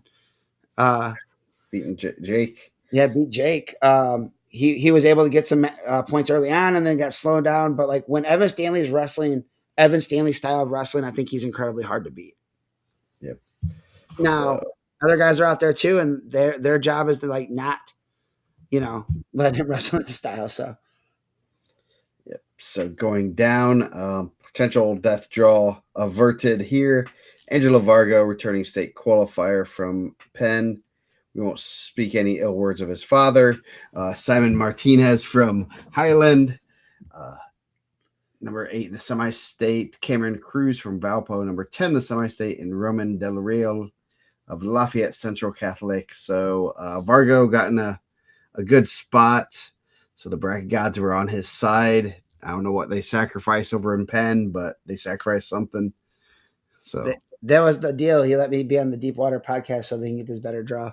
Good fortune. Yep. Angelo was injured his freshman year and then lost to the semi. I believe he lost to the semi-state as a sophomore. Last year was a qualifier, lost Friday night. Simon Martinez is tough though. Like I would be willing to like. That's not one I would look past. He scrapped a lot this year with Jacoby Moore. He's pretty good on his offense, so that could be an interesting first match. I mean, obviously, Chris is watching, so I don't think they look past anybody. But Martinez has scored points in bunches. Cameron Cruz looked solid on Saturday for Valpo for Coach Cook, and shout out to Lafayette Central Catholic again, another squad that doesn't get a ton of guys to the semi-state. So LCC, Romeo Del Rio, congrats. Yep. Then the bottom quarter bracket, you got number 25 Jacoby Moore Hobart. Manuel White from South Bend Riley, and then Israel Williams, number 9 in the semi-state from West Central. He'll have a state placer, 3-time qualifier, Sonny Sessa from Crown Point. So he could have 11 and 25 there. Sessa in a good spot there, but definitely not an easy match in the ticket round possibly. Yeah, I think if we were to seed it, it'd probably be similar to this. Well, if you just seeded the champs, because you would have to have Stanley and Sessa separated. So we'll go on the bottom part. Israel Williams has had a really good career for West Central. He's been there a couple times. Tough draw. I mean, you get a senior.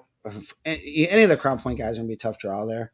Multiple state experience. Sonny's wrapping up a pretty successful career at Crown Point. Obviously, he's been a part of some really good teams. That matchup, Manuel White and Jacoby Moore. Jacoby Moore's a guy that can create some problems. I feel like he's a bigger 38. He's pretty good in the top position, and not like good like he just hangs on. He's good like he gets turns. So like he's good with the legs, and if he gets an opportunity, I don't think that they're afraid to choose top. So which you see that a little bit more with some of the old school coaches that he's automatically going to go down. You just cut him, you never get your shot to be in your best position, and as long as it's not like a quick fall, I would assume that at some point Moore and Sessa will probably be on the mat, and Jacoby's pretty good. Like I think he has a loss to Origel up top, so I probably would have seen it the same way. But really good sophomore there for Hobart, and obviously they need those guys. That was our first Hobart wrestler that we've seen in the bracket, right? I believe. I thought we had somebody else earlier. We class before. I remember saying something about Hobart. Maybe. Hobart Regional. Yeah. So 144, Hudson Odell from Odell. Is he an Odell kid from Penn? Senior, first year starting for them, I believe. Having a good year. Regional champ. He has unranked Logan Hernandez from Griffith, Braden Morris of Harrison, and then Luke Reed, number 3 in the state, number 1 in the semi-state, number 1 in our hearts because he's coached by Jason Cook. So we have a lot of sympathy for him. Reed having a good year, took a loss this past weekend in a good weight class. So we'll talk more about that, but solid ticker on match there. Yeah. Let's start the bottom part. Braden Morris, West Lafayette, Harrison, Luke Reed, tough man. That was another one coming out of the Crown Point Regional. Someone's going to look at their bracket and be a regional champ, and you got Luke Reed, who's a returning semifinalist, a guy that is all go. Like he likes to score points. He's going to go at you. Had a really good match with Tegan Newell in the final of the regional there. Newell ended up beating him on a last second takedown. Really, really tight match. So Newell ended up being the regional champ out of there. Great day for Tegan. I know those guys train a lot. It was a reversal from the DAC. On the top part there, Logan Hernandez. I've known his dad and his family since I was probably 6 playing Little League. Big move kid. Likes to go upper body. Hudson Odell. I know Devin told me he was really good in the top position at Al Smith, and another guy that not only does he ride well, but he also gets turns. He's a guy that he's pretty good with that cross wrist ride, and he racks them up, especially with the 4-point near fall. He's pretty good, so that'll be a good quarter bracket. That Odell and Reed match would be a little bit of a contrast. Obviously, Reed I think will be the favorite. He's 3 in the state, 1 in the semi-state, returning 4th placer. But he's a lot of offense guy, and Odell's pretty good in top. Yeah, so going down, you got 3 guys with state rankings. Number 11, Cooper Wilkins from Portage, qualifier last year. Trevor Crump from South Bend Riley. Then you have number 7, Aiden Fernandez from New Prairie, who was a state qualifier in California. I should get that updated. He will have number 30, Chase Peckney from Frontier. We'll start in that bottom quarter bracket. Part of that, Peckney, number 37 in the semi-state, 32-1, took his first loss in the regional championship match. Aiden Fernandez is really good. He's as advertised. He likes to put on a show. I got to talk to him a little bit. He did tell me that California full wrestleback every round. So, yeah. So if they can do it, I'm assuming that they have more schools than we do, but I could be wrong. But he's definitely a guy that's going to put up points. He ended up teching Dalton Robson that first round of regional. Looks really good. His finishes are good. His snaps to attacks are really good. Crump, a really tough senior, 20-4 for Riley. And we've talked about Bill Flatt and his impact on South Bend wrestling. Cooper Wilkins with some injuries. I know he sat a big part of the season out, but he's tough, man. Returning state qualifier.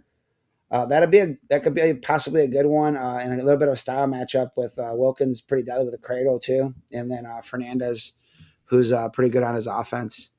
After the Newell match, him and Newell was a really good match. It was sudden victory in the semis. He was like, wasn't as upset as I thought he'd be. He's like, yeah, at least we put on a show. That was pretty good, right?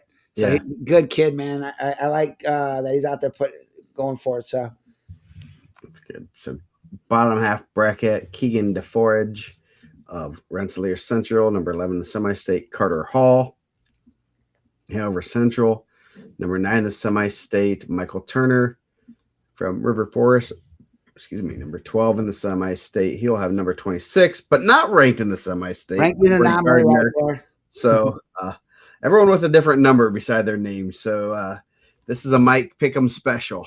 Yeah, that's a little rankings anomaly for you guys. Corey Gardner's had some good wins in the East Chicago rankings. We know is it your alter ego, Tony? Yep. No, I just do them on different days, and then the information comes in at different paces, right? Yeah. It's a little bit easier for me to do the semi-state rankings. I try to get them out at the beginning of the week, and then coaches are so kindly putting in results by the middle of the week that I get to see some of the results that would impacted their kid in a different way. So, that bottom part, Michael Turner has been around the entire been in the rankings the entire time at River Forest. He's had some really good wins. He's a tough out. I know 28-6. I didn't see as much River Forest this year. Corey Gardner's obviously he's ranked in the state, not in the semi-state, but he's pretty tough. And then on that top part, Carter Hall did himself a service 2 weeks ago, beating Dalton Robson, which was a huge win that put himself in a good spot. I don't know if they wrestled Hanover and Rensselaer, but off the bat, that could be a good match for Carter Hall. Keegan DeForge just gave Chase Peakness his first loss. But of the champs, I would assume that's probably the one. Probably the one that you would want to draw. The only one that wasn't in the rankings, and obviously the three other guys coming out of your regional were pretty good. Yeah. So bottom quarter bracket, Tejon Noel, two-time state qualifier, placed 8th as a freshman. He has Wyatt Tudor from Delphi.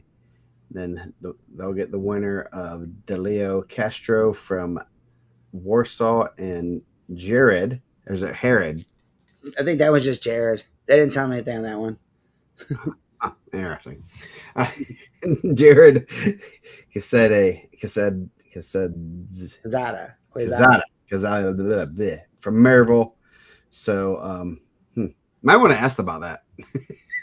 Yeah, I'll get some pronunciation going. Dilo Castro Quezada is going to be a good match. I know that they're super high on Quezada. That's a tough draw. Obviously, a guy that's been to state twice and has a medal. Never a guy you want to see in the ticket round. I know he's got we talked about him a little bit at the Al Smith when he had Jordan Rains. He's a guy that's going to go at you the entire time. He works incredibly hard. Wyatt Tudor, tough draw. Tegan Newell wrestled really well Saturday. Regional champ. Had him on the mic. So if you want to hear Tegan give a shout out to the Red Dogs and his prediction for Team State, check out the Heartland Sports Network. He gives a nice little breakdown of what he believes is going to happen. So, but he wrestled really well. He uses his length well, which is he gives problems that way. If you can't close distance, it's tough to get the legs, and he's tough to score on. So the takedown he had in overtime against Fernandez was really slick, a little slide by to a pick, and then the takedown he had on Reed in overtime or in to win the match was really good. So wrestling his best wrestling at the right time. He's kind of been over the map, right? I think he was overcut a little bit at 6. And by saying a little bit, I think that he was significantly overcut at 106, which I think hurt him his freshman year. And then just being in a tough lineup, he was up at 150 last year, qualified, lost to Easton Doster Friday night, which you got a returning champ. We talked about it on the broadcast when he was on. At Team State last year, at 150, he was in a takedown match with Sean Breedlove, who's now the number one at 175, and at 144, and then turned around and wrestled 132, I believe, at freshman sophomore and won freshman sophomore state. So, I think 44 is probably closer to the weight that he's naturally should be. Mm-hmm. And really, he's probably still maybe a little bit higher. He's probably not cutting super hard to get there. But I think he's starting to peak at the right time. And like obviously, like we like his dad. He didn't come in and ask about where's the girls, so I didn't even know if we had a gorilla radio. If we're not getting asked, what about the girls? Yeah. So yeah, and he is a ginger. He's not afraid to snatch souls. He did it last week. Yeah, Not man. afraid to take a soul. He gets the Taijan. We talked about that a little bit on the Deepwater podcast. The East Chicago announcer. There's been an announcer at East Chicago or a teacher at East Chicago since Bobby Joe was in school. Obviously, he's seen some Taijans go through there. Dude, he was hyped. He got it rolling, bro. And he can. And obviously, if you haven't seen Tegan, he's probably a 6 foot, pretty skinny ginger kid. And he's like, Taijan knew well. And I was like, you see that kid and you see Taijan? All right, man. I like it. I see where you're going with this. So 150. So 150, Ryan Hall Penn, Jr., number 89 in the semi-state. Caleb Wallace from Benton Central. You got battle 2 ranked guys. Joe Pawn, number 6 in the state, and Kristen Tapia from Portage, number 29. So a really good first round match there. Yeah. Tapia's had a good season. Had some really good wins, had some losses. Obviously, got 15 of them, but he's scrappy, man. He's going to be in your face. Good Portage kid, kind of classic throwback Portage kid. Joe Pawn, really good freshman year. Probably not what you would think when you think of like a freshman 150. He's pretty tall and lanky. Yeah. I met his mom this weekend. They call him Junior. His dad's a chiropractor, so if you need your back crack, go see Joe Pawn Senior. And they were kind of like waffling on what weight they wanted to go. 32-4. He has a loss to Luke Reed early on, and then I believe his other 3 losses are Clinton Shepard. And I said, well, if you wrestle Clinton Shepard the next 2 weekends, you're going to be pretty happy. So I think if you continue to do that, I think you're going to be in good shape. Top part of that, Caleb Wallace of Benton Central, 20-14. And Ryan Hall, unranked, number 9 in the semi-state, 29-7. He's had a really solid year. Actually, I shouted out Ryan Hall on the Deepwater podcast and kind of gave a breakdown of that. So having a really good year for the Kingsmen. Just one of those guys that's, man, Penn got a bunch of kids that can just plug in that lineup and make it to semi-state and win regionals. And, you know, that's the Penn way. That's the Penn way, man. That's the Harper way. Fill them up with some urban swirl. Yep. Semi-state. It's kind of like the Butler McDonald's, but for Penn. Yeah, probably a little bit more healthy, and their ice cream machine works. Yes, their ice cream machine better work. So going down at 150, RJ McCoy, Lafayette Jeff, number 19. He has some DeKalb County roots in him, so he had that DeKalb County Butler meanness in there. I don't know if he's ever had any at the Butler McDonald's. I don't know if they make it back up to the beautiful God's country, Northeast Indiana, DeKalb County. Great area to call home. Nick's obviously selling a house in DeKalb County, I guess, for somebody. I didn't know he was a realtor now, but he has Maxim Kotenek from South Bend Riley, Caden Mahaffey from Chesterton, number 8 in the semi-state versus number 10 in the semi-state, Landon Garrison from Highland. Man, Chesterton's had a bunch of kids that are at the semi-state that have got better through the year that all have like 10 losses. I was talking to Anthony Hawkins. He's coaching there with Coach Trevino now. And I was like, man, like all these guys are in the conference finals and you're sectional champions and they're all 30-12, 30-10. And he's like, yeah, like he said they did this thing that a lot of kids should do. And we talked about with Jesse on Monday is they listened to their coaches and they got better. So amazing concept. Amazing concept. So Mahaffey's wrestling well. I know he's had some good wins this year. Landon Garrison had a really good freshman sophomore state last year. 31-9. I know he's wrestled a pretty solid schedule for Highland. He's hit some really tough opponents. That should be a really good first round match. RJ McCoy, 34-2. Trying to get it done for Bob not Bob. I almost went wrong. Miller. Yeah, Tom Miller. Last year he announced his retirement. Yep. So really wrestling well for those guys. He had a really good freshman sophomore state last year too, 34-2. And senior obviously out of South Bend Riley, he's going to come out there and scrap first match, and that should be a good matchup. So bottom half bracket, Markel Shelton from Maryville, number 23. He has Logan Schwarzkopf from Lowell, freshman that has wrestled 6 weight classes. Asher Jones from Winnemac, and then Caden Webb from Rensselaer Central. So 17 and 23 in the take around possibly. Yeah, Caden Webb, Asher Jones should be a pretty good match right off the bat. Like I know I said last week, I'm surprised that Winnemac goes to South Bend for their regional. I would assume they would go to Lafayette or to Logansport. I feel like they're closer to Logansport. I could be wrong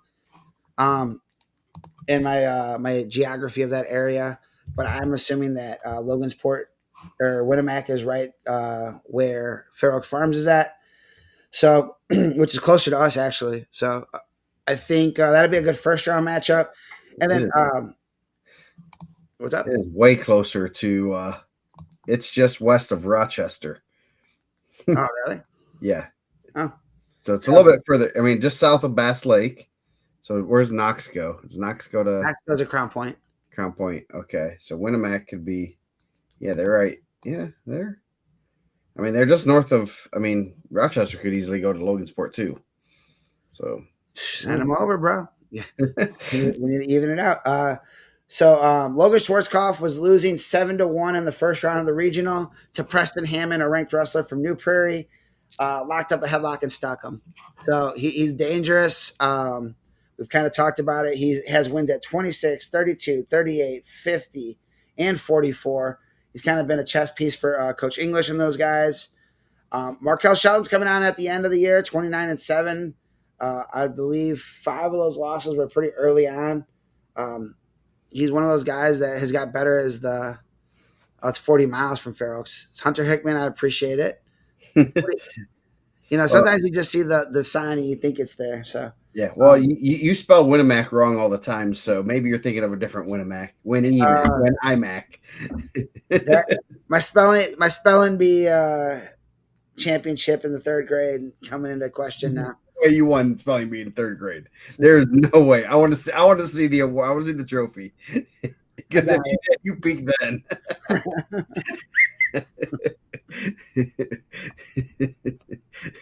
Hey, Jason Cook's not wrong. That's 100% what it is.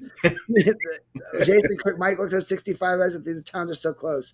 That's 100% what I'm thinking right there. And I believe Rossville should go to Logansport too. Yeah, because you got to get Rosenbarger back there. How does Rossville go to Newcastle, but I feel like they're between Lafayette and Kokomo? Are we going to have a geography episode? That's true. I drove OC's car to the Kokomo semi-state for softball, and we played to the championship. I was going home at 10. She told me she had a singular headlight out. Driving those backcountry roads, she had 2 headlights out. So I had to pull over in the Rossville parking lot and wait for a ride. Yeah, it is. Yeah, that is like really close to Lafayette. So my 65 geography on that one was pretty accurate. Yes. Yeah, that's way closer. I mean, they're almost closer. They're just as close to Kokomo. Yeah, I mean, that is I told you, man, right between Kokomo and Lafayette. I drove it. Bottom part of that quarter bracket, we have on the top part of that, we have number 1 ranked in the state, number 1 in the semi-state, Clinton Shepard, runner-up 2 years ago, lost his year last year, singular loss on the season. And we have Joseph Gonzalez, a senior from Griffith, 22-9. And on the bottom part of that bracket, you have Max Leon of Lafayette Harrison, 26-13, and Lawrence Wood of LaVille, 12-5. I didn't see a lot of LaVille in the bracket, so shout out to I think they're the Lancers. Shout out to the LaVille Lancers. But that's a tough draw. Clinton Shepard's wrestling really well. He obviously looked. There was a point on Saturday where I was like, man, maybe this is going to go a little bit longer than I thought it was. And then Evan Stanley got a really quick fall, and Shepard got a really quick fall. And then MJ Staples got a really quick fall, and Hiver got a really quick fall. And I was like, all right, man, we're gonna get out of here. Yeah, they said we got things to do tonight. Yeah, for real. Yeah, Shepard's pretty good. Really good. Unfortunate place to be placed for those other guys. 1, 5, 7. Speaking of Jeffrey Hivert, number 1 in the semi-state, 4th in the state, 3-time state medalist. He has Alejandro Alvarez of Portage, Jeremiah McKinney, North Judson, and then Nolan Brown, 12th in the semi-state from Faith Christian. Not the number one you were wanting to see, but there wasn't really any good ones that you really wanted to draw into here. Yeah, shout out to Faith Christian. I didn't see a lot of Faith Christian in there either. So Nolan Brown's been there a couple times, and Jared McKinney. Not a lot of Blue Jays of North Judson in the bracket either. So, Ooh, man, that's a good one. Yeah, North Judson San Pierre. San Pierre. Alejandro Alvarez. He's also wrestled in several weights this year, so he has wins in a couple different spots. Jeffrey Hyvert, 4-time regional champ. Which is really impressive because he won that first one over Cole Solomey, which is really impressive.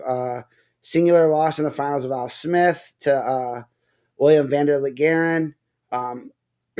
Really good career. I know they're looking for a state title. Good kid. He'll be wrestling at George Mason. Of the champs, I would assume that any of those guys, that's probably not the ones you want it. Mm-hmm. Yeah. Going down.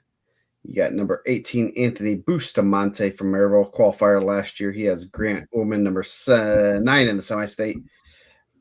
Austin Thomas Seeger, he will have number 11 in the semi-state. Colby Smith, Mishawaka. So a couple guys with some rankings, but the only state-ranked guy is Bustamante. Yeah, I'm sure Bustamante and Ullman have wrestled a good amount this year too. Laporte was throwing me off. All black singlets for Laporte. No orange on them. Had me dude. I throw some orange in there. The orange is great. It had me messed up. Anthony Bustamante, kind of a surprise qualifier last year, really improved this year. Every time I've seen him, I thought like just the wrestler he was and the wrestler he is now is pretty impressive. So shout out to him for the work that he's put in. But yeah, like the only ranked guy in that quarter bracket. So going down, bottom half bracket, Justin Hedinger from Harrison, West Lafayette. Going to put the pride of Logansport on his back, 38-2, number 22 in the semi-state. He'll have Ryan Shell of Winnemac. Another Winnemac Logansport hate match, man. I'm telling you. Yes. So they'll have the winner of Derek Bobb of Manchester, number 29 in the state, and Griffin Ablin from Crown Point, who wrestled well and definitely is one that you cannot overlook here with his stellar 21-13 record. Obviously, that is sarcasm because Crown Point wrestles a really good schedule. Derek Bobb of Munster's a really good season. He's had some really good wins. That should be a good opening round matchup. I thought Crown Point got put in some pretty good spots. Obviously, their horses are going to be guys they're not as worried about the draw as much, and then the guys where maybe they were hoping for some draws, I think they landed some spots where they had some matches they could compete in. But that'll be a good one. And then Justin Hedinger, 38-2 senior, he's a returning regional champ, I believe.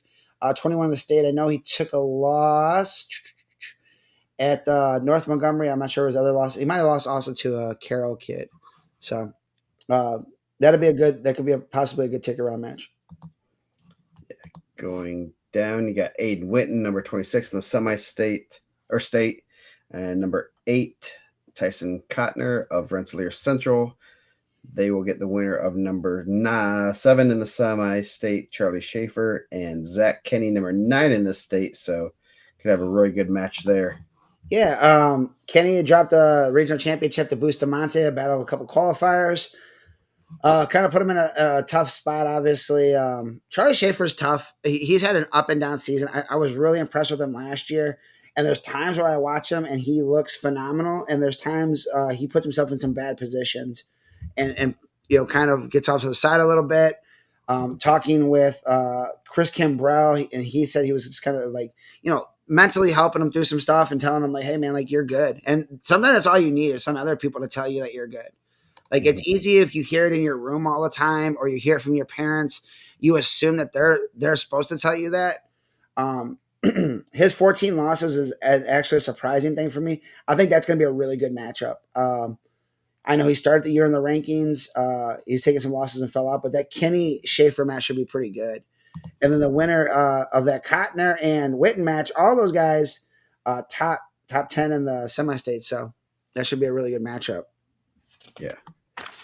So 164 5, Hayden Mansilla, Hobart, only one loss on the year. That is to the MJ guy in the Staples.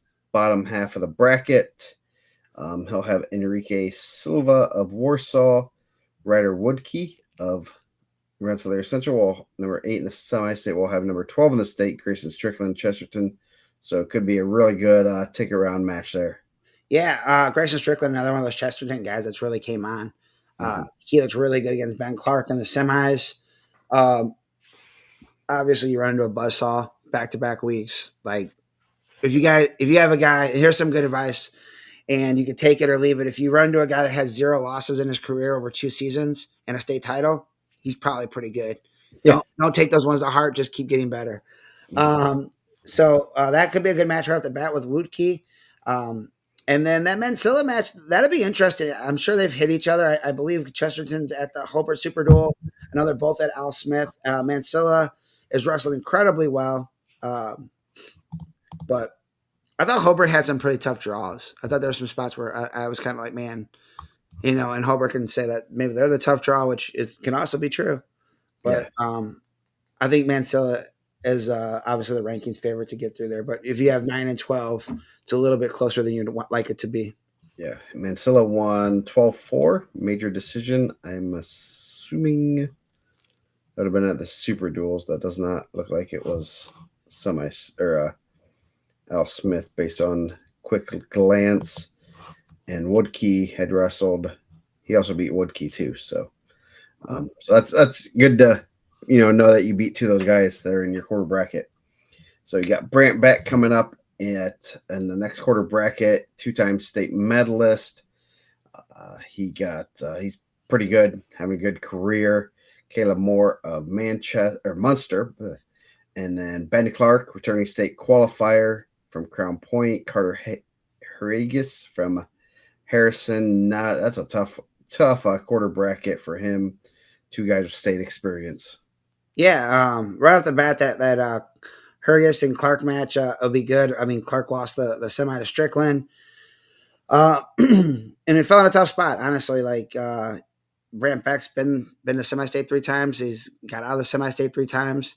He's a state semifinalist 2 years ago. So the winner of that, that's gonna be a tough one. Mm-hmm. His singular loss was a slam, I believe, at the Trikoff. Yes, it was. So that was some people are claiming he should be on the undefeated list. I mean, loss or losses. Yep. If you win the last one, that's all that matters, right? Yep.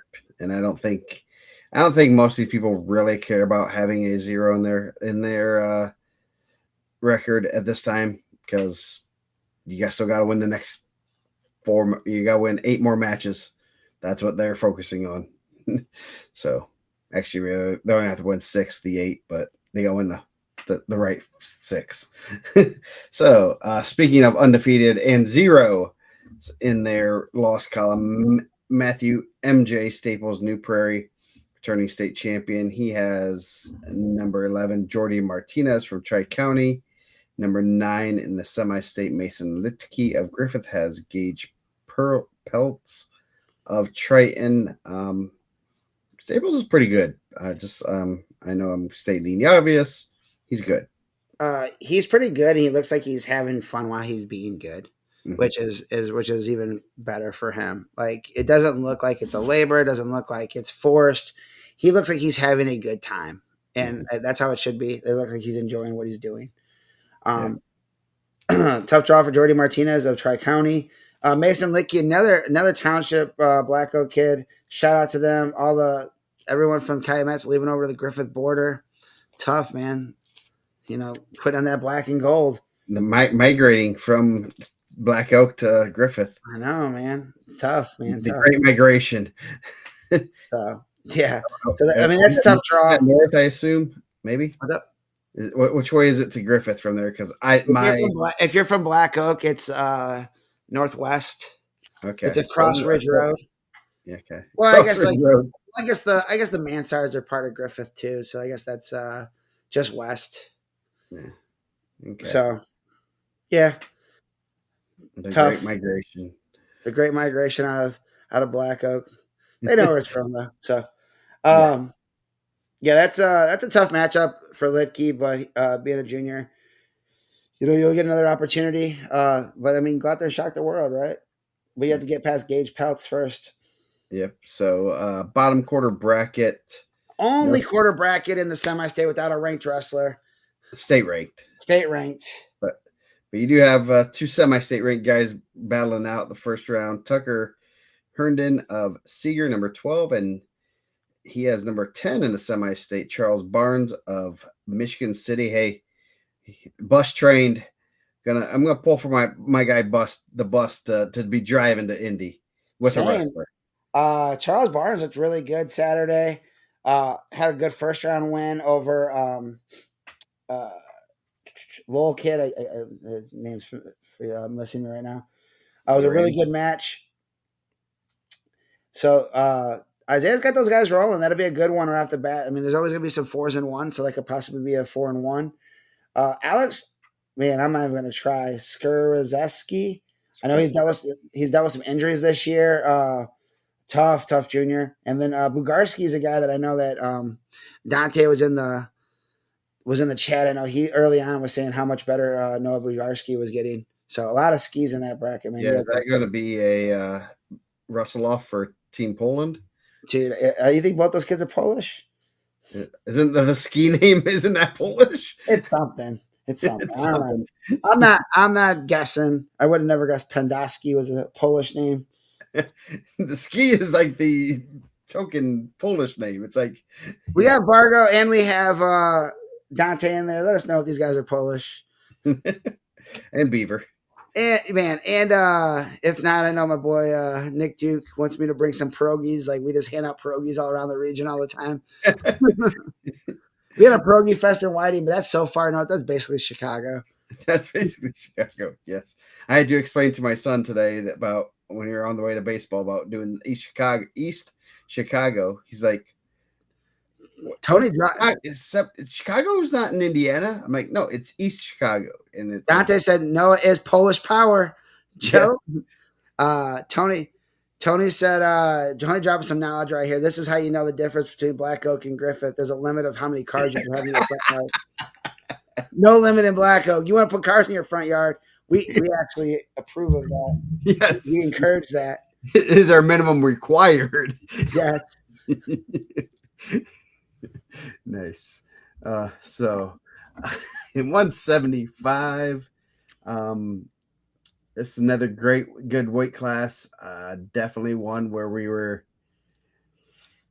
anticipating a possible death draw. We kind of got a bad one, but we'll see how that works out. So number 26 in the state, Carter Ogborn of Rensselaer Central. He'll have Aiden Fleming of Griffith. Then Patrick Mokin, number 9 in the semi-state versus number 20 in the state, Kale Schatz, Rochester. Having a real good junior year. I think he wrestled like 215 or something last year, I think. I think he was off last year, right? And then as a freshman, I thought he wrestled like 90, right? Yeah. I know he wrestled. This is lower than he's wrestled previously. So another right off the bat, another good one. Mochin and Schatz. That should be a tough one. Another Chesterton guy, double-digit losses. Only started listening about half the year, it sounds like. Aiden Fleming, brother of Jeffrey Fleming. He's the younger brother, bigger brother. It doesn't always happen like that, right? And then Carter Orborn having a really good year for Rensselaer senior. I thought like overall his results this year have been really tough. So 35-5 senior for Rensselaer. Possibly set up that like 26-20 match in the ticket round. Yep. So number 22 in the state, Aiden Granger of Hobart, returning state qualifier. He'll have number 10 in the semi-state, Isaiah Frost. Aiden Norton, South Bend Riley, and this is one of the death draws. We knew that there's a 2 out of 3 chance that there were 2 guys with some state experience are going to hit, and Israel Sinnott from Hanover Central, another state qualifier from last year, senior. So 2 seniors potentially battling it out for a spot at state. Not how you want it, but should be a great match there. They did not wrestle. Beaver said Schatz was 44 as a freshman and 90 as a sophomore. Cook said something. This is true of like a lot of the Chesterton lineup. He said the Mochens bump up 1 to 3 weight classes traditionally. Mochin has been up at 90. He's been down at 75. Strickland, I believe, was up at 90 last year. He's at 65. These guys got me all mixed up in these preseason rankings. I feel like they're doing it on purpose just to mess with me. Oh yes. So yeah, good quarter bracket there. Yeah, Sanat and Granger. That's a tough one. Aiden Norton's had some really good wins the last couple weeks, kind of flew under the radar. I know he had a win over Caden O'Neill, who was in the rankings. We'll talk about the bottom part of this bracket, but I just don't want to miss that. So shout out to Aiden Norton of South Bend Riley. So next half bracket, you got Vinny Freeman or Vincent, as we because sometimes we use the government names. Senior, 2-time state medalist, 3-time qualifier. He has Timothy James of Lowell. Number 12 in the semi-state, Jonathan Brock, River Forest, unranked. The Ingots represent that semi-state. Then he has number 12 in the state, Jonathan Wagamuth of Lafayette Jeff. Tough draw for the Bronco to try and do Wrestl Freeman. Freeman will try to tame him. I don't know how much they've ridden horses over there, but could be an interesting match there. Yeah, Wagamuth had a win over Granger at the Harvest Classic. Sounds like hit him with the lat drop. Maybe him and did Freeman wrestle the Harvest? Maybe they wrestled there. That was his other loss. So just took a second loss. Timmy James, really good football player. I'm assuming Vinny Freeman probably got some pretty good football in him too. Timmy James, I don't believe he's a sophomore. I believe he's a junior. I could be wrong on that. I think I think there's some grades that are off on these. I've noticed a couple others that I was looking through. So I'm just pulling this from USA Bracketing. So don't shoot the messenger. Timmy wrestled maybe Van Tichel. Whoever he wrestled, Van Tichel or Sanat. I forgot who he wrestled in the maybe it was Sanat in the semifinals of the regional. Really tough. And honestly, it might have been the best I've had seen him wrestle this year. And then he dropped the one to Mochin in the 3rd and 4th place match. But I was just super athletic kid. Obviously, his older brother Ike was a pretty good wrestler also for the Lowell Red Devils. And then another bottom half or bottom quarter bracket, 3-time qualifier. He is a sophomore, so that is right. Huh. So Mike's trying to add guys out of school earlier. Kevin English says, "No way, I'm keeping him." Man. so Griffin Van Tichel, 3-time state qualifier, looking for a medal this year. Definitely hoping he does. I'll have a tough Caden O'Neill first round from Mishawaka, kind of a surprise 4th place finisher. They'll have the winner of Noah O'Brien from Harrison, West Lafayette, and Daniel Warmick from Portage, who's number 11 in the semi-state. So real tough first round match. I would say it's off the scale, but by that time you're easily an hour and a half to 2 hours into the day, so you're not off the scale. Yeah, and I don't think Griff's pulling as hard as he had been pulling in the past, which I think is better for his style of wrestling. I thought he looked really good on Saturday. He's looked really good the entire season. I know he has the 2 losses in overtime to Sean Breedlove. I believe his other 3 losses are out of state. He's looked good this year. I think when he's wrestling in an explosive style like he's wrestling right now, we got to see him at Team State where he looked really good in that duel when he wrestled Corbin Aiken, I believe, right? Yeah, Corbin Aiken. And ended up getting the fall there. For my money, the best 26 without a medal. And I think that in the 26 class, so people are, well, so-and-so doesn't have a medal. I'm saying in the class of 26 of seniors, like he's had some really tough Friday nights and some really close Friday nights that he's lost. Yeah. So and some ones that he had wins over the guy. And he's going to try to pull the Eric Keith and go down 3 times state qualifier and run it to a championship as a senior. Not a bad thing. Nope. So going down 190, Caden Uran Lowell, junior, number 13 in the state. He has Aiden Handy of Seeger. They'll get the winner of Derek Wortley from Rochester, having a good sophomore season at 190, and Bryce Montgomery from Maryville. So some young guys in that quarter bracket, only one with a ranking. That's Uran, who's having a real good junior year. Yeah, Wortley and Montgomery will be like a first round match. I think those guys are pretty tough. Montgomery wrestled much better as the season went on than he was coming out of football. Uh, I think this is probably closer to what Coach Baldwin and those guys were hoping that he would look like. Obviously, it's a tough draw. Caden Uran's wrestling better. He looks healthy, which is huge because I think that there were some injuries at the Smith. I believe he was injured, and I know he was trying to come back from some injuries and get his legs back under him. But incredibly talented, in a good spot. Obviously, he's the only one with a ranking there. Just got to go out there and take care of business. But I'm happy that it wasn't anything significant that he had to miss more time in the season. Yeah. So next quarter bracket, the highest ranked wrestler is the 4 seed. So that doesn't have, but we got 3 guys with state rankings. Number 28 in the state, Quentin McLeod from Logansport, the Berries. Only 1 loss on the year. He has Ben Fedorchik from Valpo, Cook trained, number 15 in the state. Then a tough sophomore from Portage. I really like, I know we've talked about him a little bit. Really liked watching him at Al Smith. And you told me a little bit about some of his background and just a region style wrestler. You have a definition. That's a region style wrestler. That's not a wrestler you want to. He's not going to care that it's a ticket round. He's just going to go out there and battle,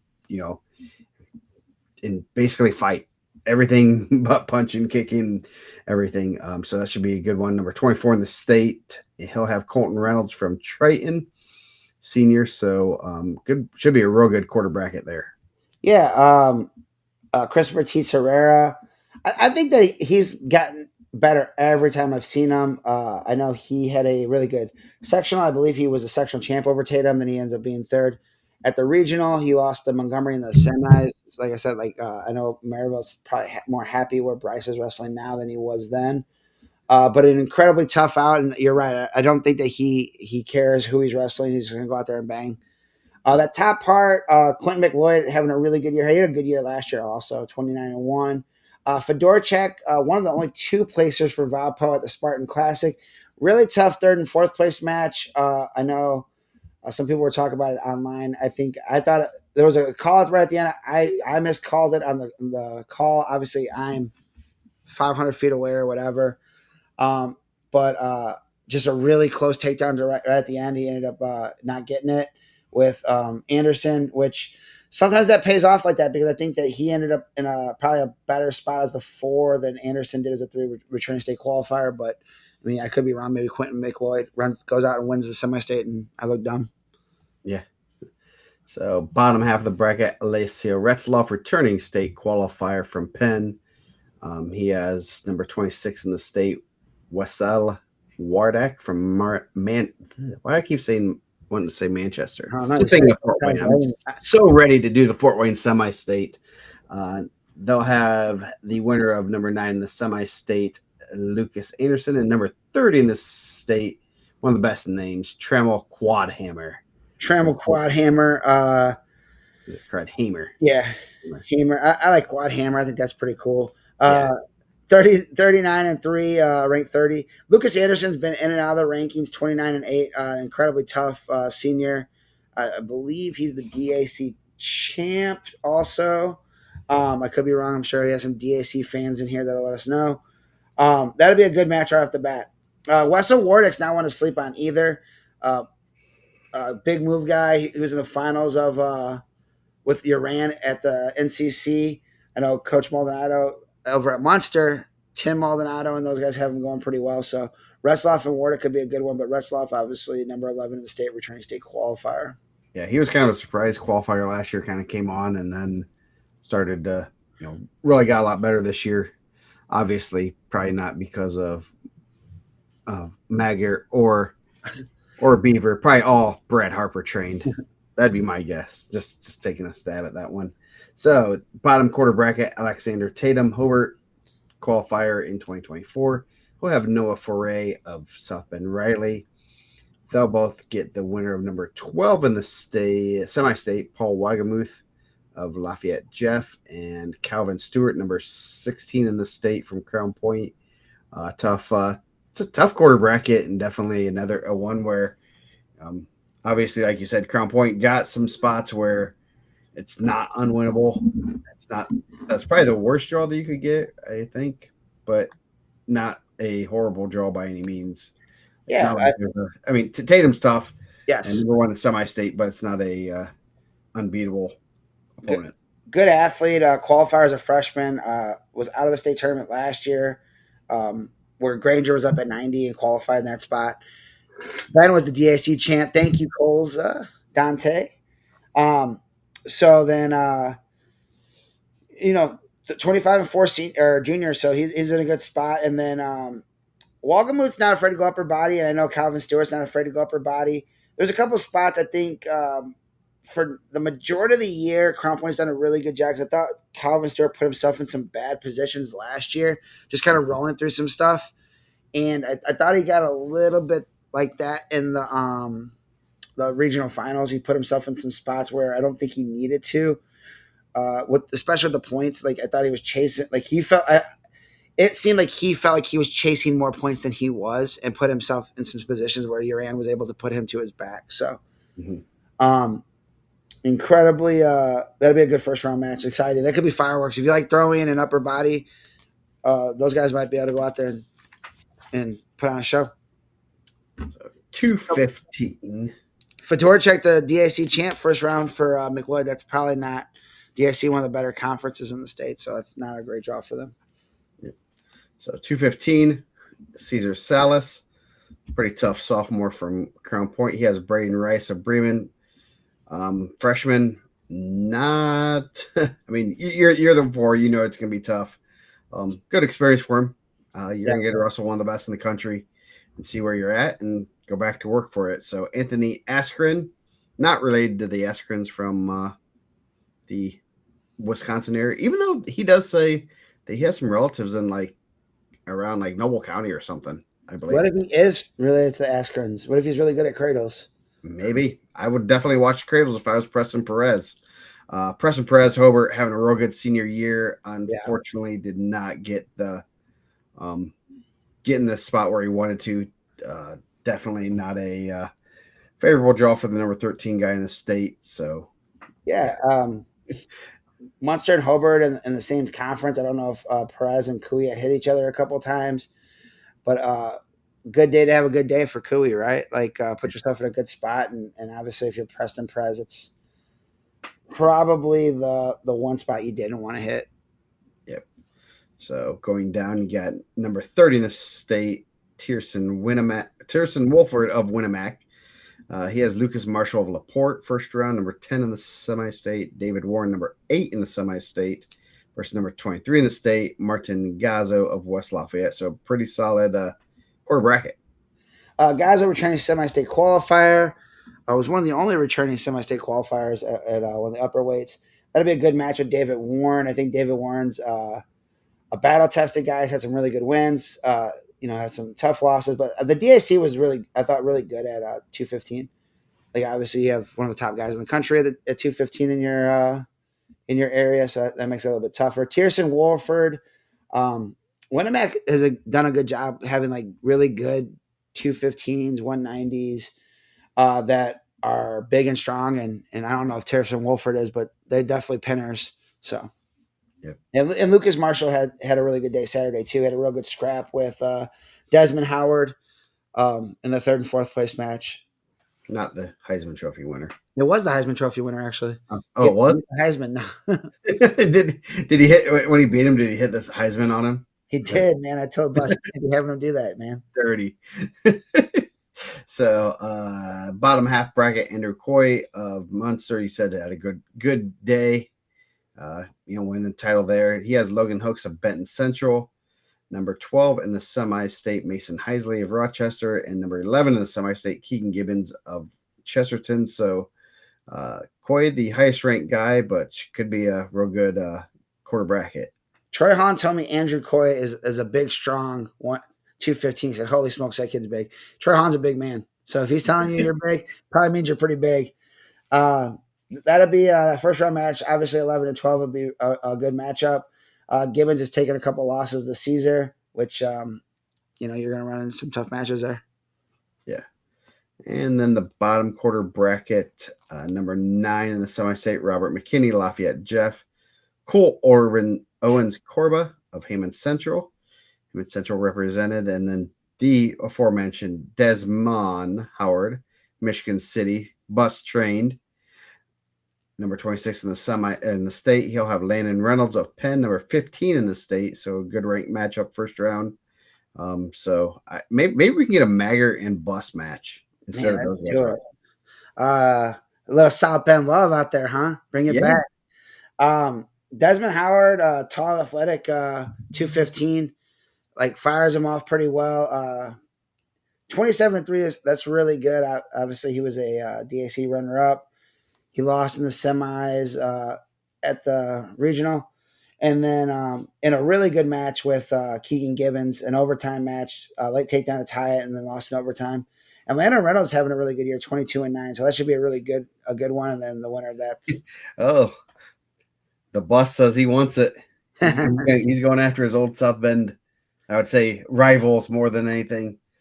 I'm sure the Penn coaching staff was always trying to get one over on him. They always have good heavyweights up there. And I was saying this on the broadcast on Saturday. Like, what a great heavyweight coach to have if you're a big guy, right? Yeah. He's in it, man. Dude, I'm happy. He's doing a great job there. Yeah, that's awesome. Continue to do that and, making them better wrestlers and also making them better people. So, Williams, I think they're, from everything I have all my interactions, good family, good people to be around. So. Amazing kid, man. Obviously, he's a grown man now, got a family. Like, we've been seeing these guys for so long. Obviously, we were doing IndianaMat when he was in high school, and you see him with his baby and stuff. Like, dude, like he's a grown up now. Yep, we're getting real close to having a person that was ranked, and their kids are now in the rankings. We're getting real close. I gotta see if I can. Check the middle school state results, see if we see any names that kind of pop out. But man, I thought we were close with Max and Anthony, but they're brothers. I said, dang. I actually said that on the broadcast. I said, dang, Anthony was doing it like that in high school? That's crazy. I mean, 15 years. I mean, things happen. So, 285 heavyweight. This is one that we knew all year long when we kind of saw who was going where, that we're going to possibly get a death draw. We got one. It is, I mean, kind of too. Yeah. So it's going to be tough. Cameron Hazlett, number 1 in the state, returning state champion. He'll have numbers not ranked. Ethan McIlrath from Delphi, Logan Fredrickson from Bremen, another Bremen wrestler, and Jake Ledke from Lake Central, number 9 in the semi-state. Hazlett's good. Yeah. And he's real good. Shout out to his sister, too. Middle school state runner-up yesterday, to VZ's sister. So a little high-level families going at it. Yeah, he's really tough, man. Unfortunately, didn't get to see him in the championship match Saturday. But, fortunately, like, I got to leave a little bit earlier. Got to go hang out at home, get ready for, my weekend. Unfortunately, like, obviously, he's fun to watch. So, yeah. So next quarter bracket, Joseph Gutierrez from Harrison West Lafayette. He avoided the toughest draw possible. He got right where he wanted to be, probably. Maybe number 3 in the state. He has number 8 in the semi-state. Not an easy match. Lucas Nelson, Michigan City, bus trained. It says we aforementioned just said the heavyweight guys. Those heavyweights are gonna be good, and if they're not, that's their fault. Tough freshman. Speaking of heavyweight, I mean, Maryville might be one of those schools that perennially might have the most state qualifiers and placers and champs at heavyweight. Austin Vanderwood, only a freshman, definitely a name that you're going to have to keep an eye out for the next few years. He has a tough Damon Stearns of South Bend Riley. So good, solid quarter bracket. Definitely not the ones like we have below here. Yeah, shout out to Austin Vanderwood. I think he's a little undersized at heavyweight from Maryville. His brother was the one they were talking about. Used to train with Sean all the time. You know, one of the best Yeah. training partners in the country, like Vanderwood, right? He's an official.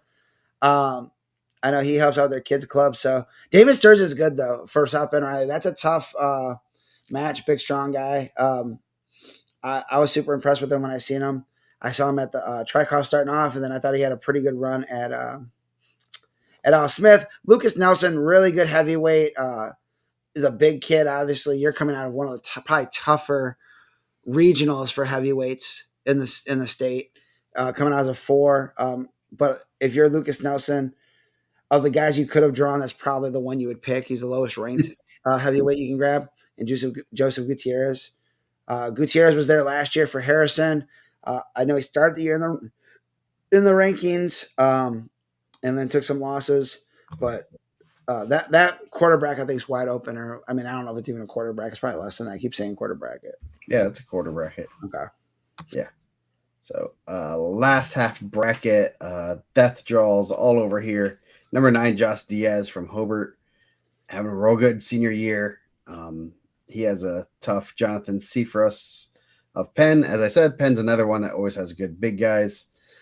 James Hartleroad took a loss in the semis last week, got turning third placer from 2024. He has Aiden Dunafin from Tri-County, number 12 in the semi-state. So you're going to have possibly a number 4 and number 9 in the ticket round. Tough draw for Diaz. Diaz lost to him at the Al Smith, I believe, in the quarterfinals. Yep. So, having your hands on him usually gives you advantage of, okay, now we know what he's good at, and we got to try to make an adjustment and see if we can figure something out. I'd much rather have my hands on, have that kind of data to try something when you have a tough match like that. And, it's a game, wrestling, make those adjustments. Man, we look tired. Travis said we look tired. I thought this kid was smelling milk. I've been on a few times, so that's how I'd react if someone put milk in my face too. What Travis Horn just sent me. Adrian Darafin of Tri-County. He had his coach put in excellent this year, so put him on the watch list. I feel like if you're telling me he's excellent, we've kind of followed. So he's been on the watch list the whole year. Harder Road was really close to winning that match with Brooks. It was 1-0. I haven't watched enough of Harder Road matches to know if he's a good legger or not. If he's really good with the legs, he's not built like a guy I would think was really good with the legs, but I could be wrong. He can be sneaky good at it. Yeah, he could be sneaky good at it. He was not sneaky with it on Saturday. He ended up like getting high late, and Tony Brooks kind of shook him off. He got the reversal, and at that point, I think he was already to his back, and it was just one of those things. I don't know what the fault was ended up being, but it was pretty late. Yeah. So I think he had like one situation where he had the legs in, and it was close to getting a reversal, and I remember thinking like, that's odd. I wonder if they're going to tell him don't do that again. And then he went right back to it and ends up getting shook and reversed. So I could be completely wrong. He could be the reincarnation of Drew Hughes with the legs. And I just haven't seen it. But heavyweight Drew Hughes. Yeah, the heavyweight Drew Hughes. Harder Road and Diaz, if the bracket works out that way. Hobart to have Josh ready. I mean, that's a tough one, and I knew New Prairie have Harder Road ready. That's just not the draw you want, right? Yeah. And like the sucky parts of that is like there's a chance you might not even get to be the alternate because the guy up top's really good too. Yeah. Yeah. So last quarter bracket, another tough one.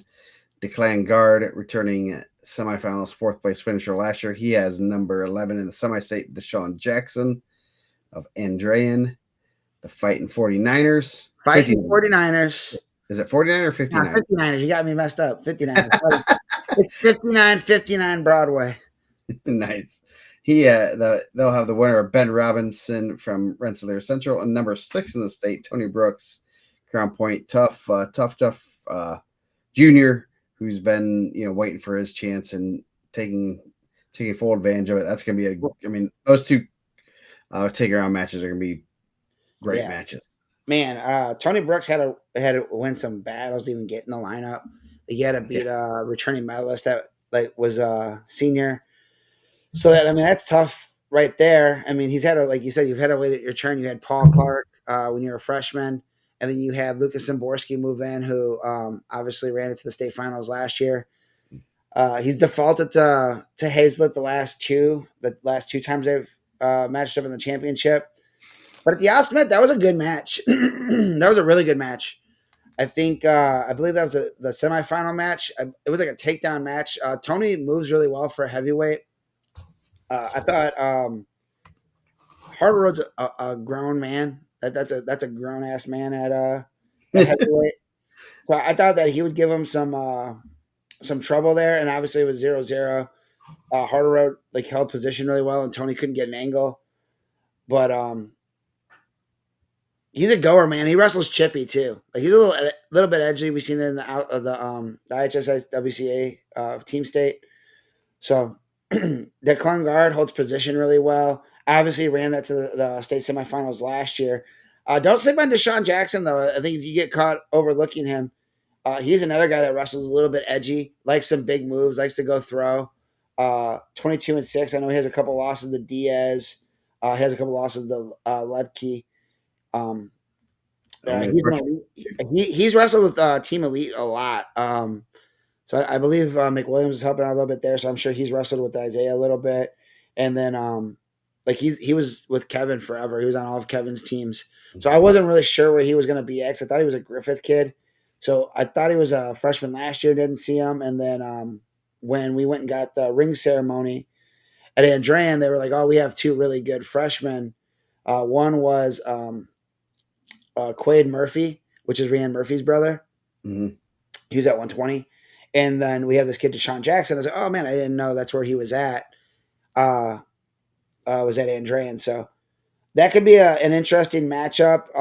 But like I said, you can't get caught sleeping and looking past anybody. And if you're looking to that second round because you possibly have a matchup that you're worried about, like that's when you get caught and then you don't get that matchup. So, and it happens every year. Like it's not just 100%. We'll be talking about that next week. And someone got caught looking. Jackson, like I said, he's only a freshman. So that's the scary part is the freshman's like, hey, I don't care. You're a senior. I'm gonna throw everything at you, and if I go down, I go down. I got 3 more years. This is your last hurrah, dude. I don't even think it's like, hey, I'm a freshman. I'm gonna throw everything at you. I don't even care. It's the like, hey, that's just how he wrestles. Honestly, like I got to see him at the NCC, and it was just like, hey, he's going at you 100 miles an hour, and he's like shocked when he loses. Like he doesn't expect to lose. He's like pissed. Anthony Popey says he has Brooks beating Hazlett in the final. Heavyweight horse. Ooh, heavyweight horse. Put him in your pick'ems. Put it in your pick'ems. Yeah, don't just be in public for him saying it. Put it in paper. I wouldn't be shocked, honestly. Like it wouldn't shock me. I think obviously we're going to talk about some other really good heavyweights coming up.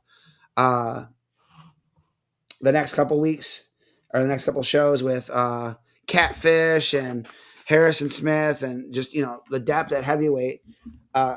Cam finds a way, right? Like he's a guy that finds a way. I think he's underrated in a lot of positions. I think that people see him like, oh man, like he's really good, wrestling neutral or this. I think he surprises a lot of people how good he is on bottom. And he's really good on top. And it's not, he doesn't do anything super fancy. He's not like, oh man, like you're going to scout out, he's a cradler or whatever. Dude, he pins people with a lot of stuff. But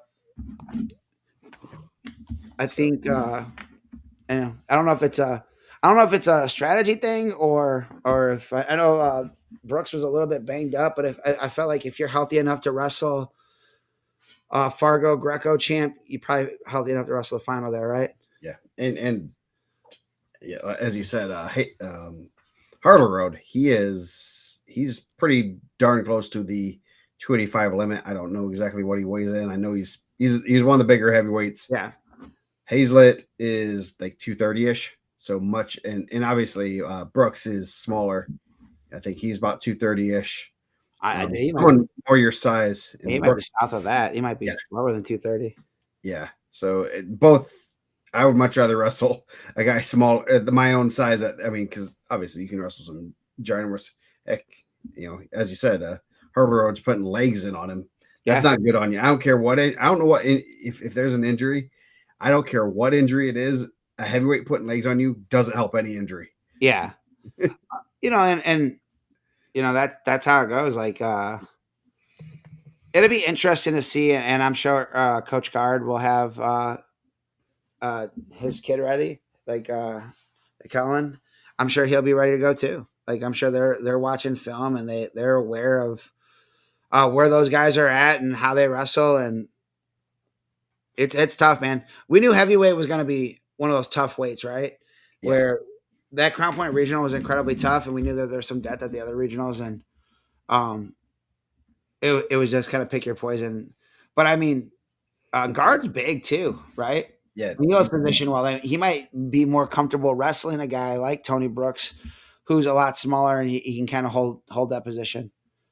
Where if you're Diaz, you might have wanted to flip those. Like, he might have wanted Brooks, who's moves a little bit better, and he can kind of, because I think Diaz is pretty strong too. Yeah. So it should be interesting. I mean, obviously we knew that heavyweight was gonna. There was a big potential of those, and obviously Diaz. Oh, happy birthday, Pat Day! It's Clint's son, yeah. Today's Pat Day's birthday, so I know it's a national holiday in Mishawaka. Pat Day. Pat Day. We didn't even get to celebrate. Tossing around some headlocks. Yes. Watching some chest bumps in the when you meet him. Yeah.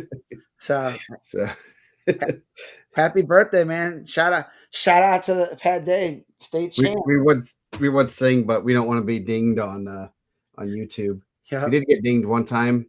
It's when Nick, I think it was Nick. Was it Nick and you guys did like Mooresville? Yeah, finals the one time, and they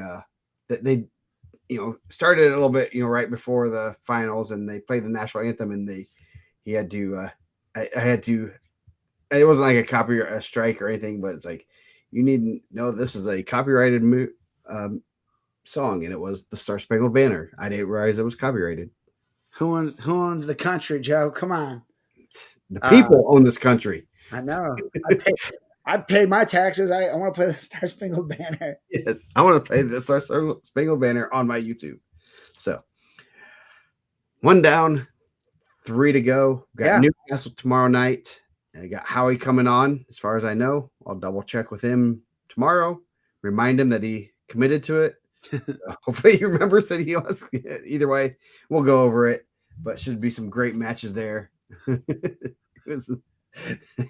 So yeah, great matches there.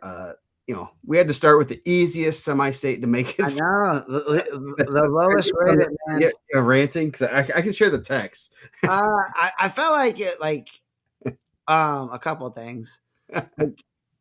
I mean, maybe I'm wrong, and I know I could trash talk with the best of them, and maybe I come off more of a trash talker.